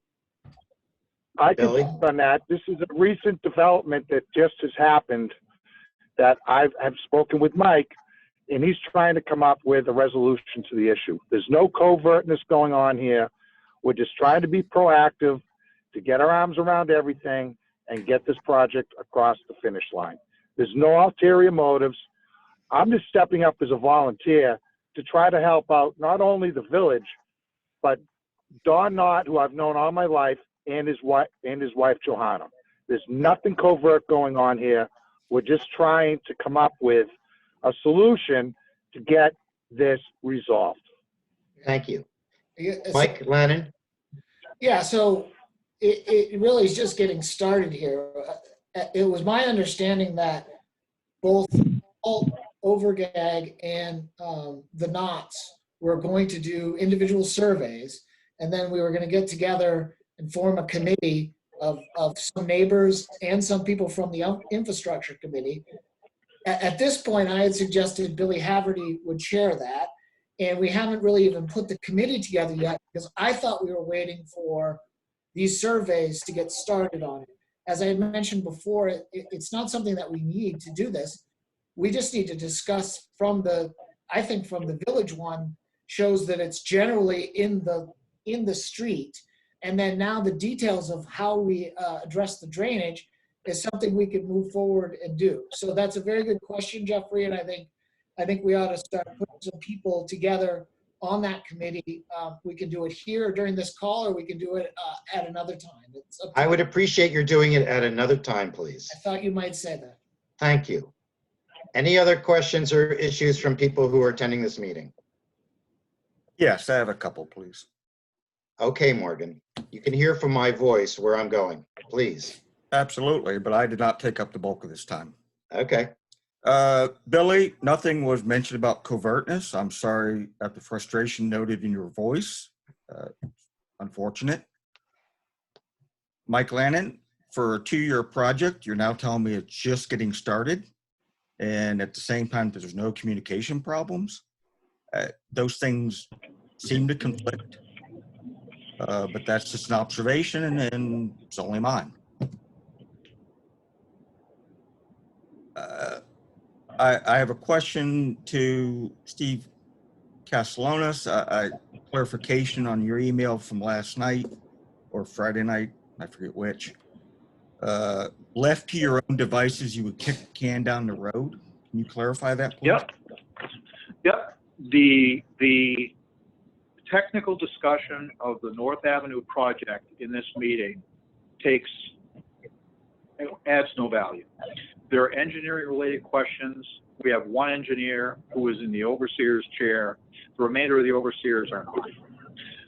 In the projects I've been involved in the village for the past 12 years, there have been more misunderstandings of what's taking place than there is clarity around communication. So my recommendation was to not have that discussion today, task the infrastructure committee with meeting with the concerned residents, make sure everybody's on the same page with what the project currently entails, what the residents have for concerns, and to the extent there are exceptions, bring those back to the overseers in June. Seem like a straightforward approach to you? That explanation does. The short, breathed version of kick the can, better words could. Yeah, that was, I would be the first to admit that was probably an unfortunate choice of words. Well, in your official capacity, yes. Conversationally. Hey, that's great. If you understand what happened and you agree with it, let's move on, because this discussion becomes one that just continues with no point. Fair enough. Finally, we look forward to working with the members of the infrastructure committee to come up with a plan that I think works for the residents and the village proper. And, thanks. Thank you. Okie dokie. Anyone else have any? Vicky? You're on mute. In all of this conversation, somebody's bubbling back there. Everybody mute yourself. Thank you. In this conversation about the COVID thing, I just don't want us to lose sight that the other signs we put up for the summertime are the fire ordinance and the dog ordinance and some of these others. So I have a pile of the dog ordinance. I don't know, I guess Bill and maybe our communications person's tasked with the others, but this is the time of year when we start opening up and planning and putting out all those things, and it hasn't been mentioned. Thank you. My understanding is that all dogs must maintain 6-foot distance from each other. Lisa? Yeah, and that just makes me think that, before all this COVID stuff, all we talked about was signage regarding the seawall and letting people know what to do with that. I don't think it's something we have to discuss this meeting, but I know we've talked about that should happen. And so maybe we can talk about that next month to make sure I'm doing what I should be putting up for that as well, I guess. Yes, Mike Lannon confirmed that, Farley confirmed that they're not going to do anything until September. So I think we've got a little breathing room in there. Michael Terrell, you're on mute. I just wanted to raise a question with Bill about the timing of the lifeguard chair being moved and where we're putting it. I don't think we resolved that. Do we need to talk about that? He put his thing up over his head, so he clearly not want to discuss that. Jeffrey Wilt? I think that is something that the timing and the location is probably something that should be best handled by the safety committee with some guidance from the lifeguard.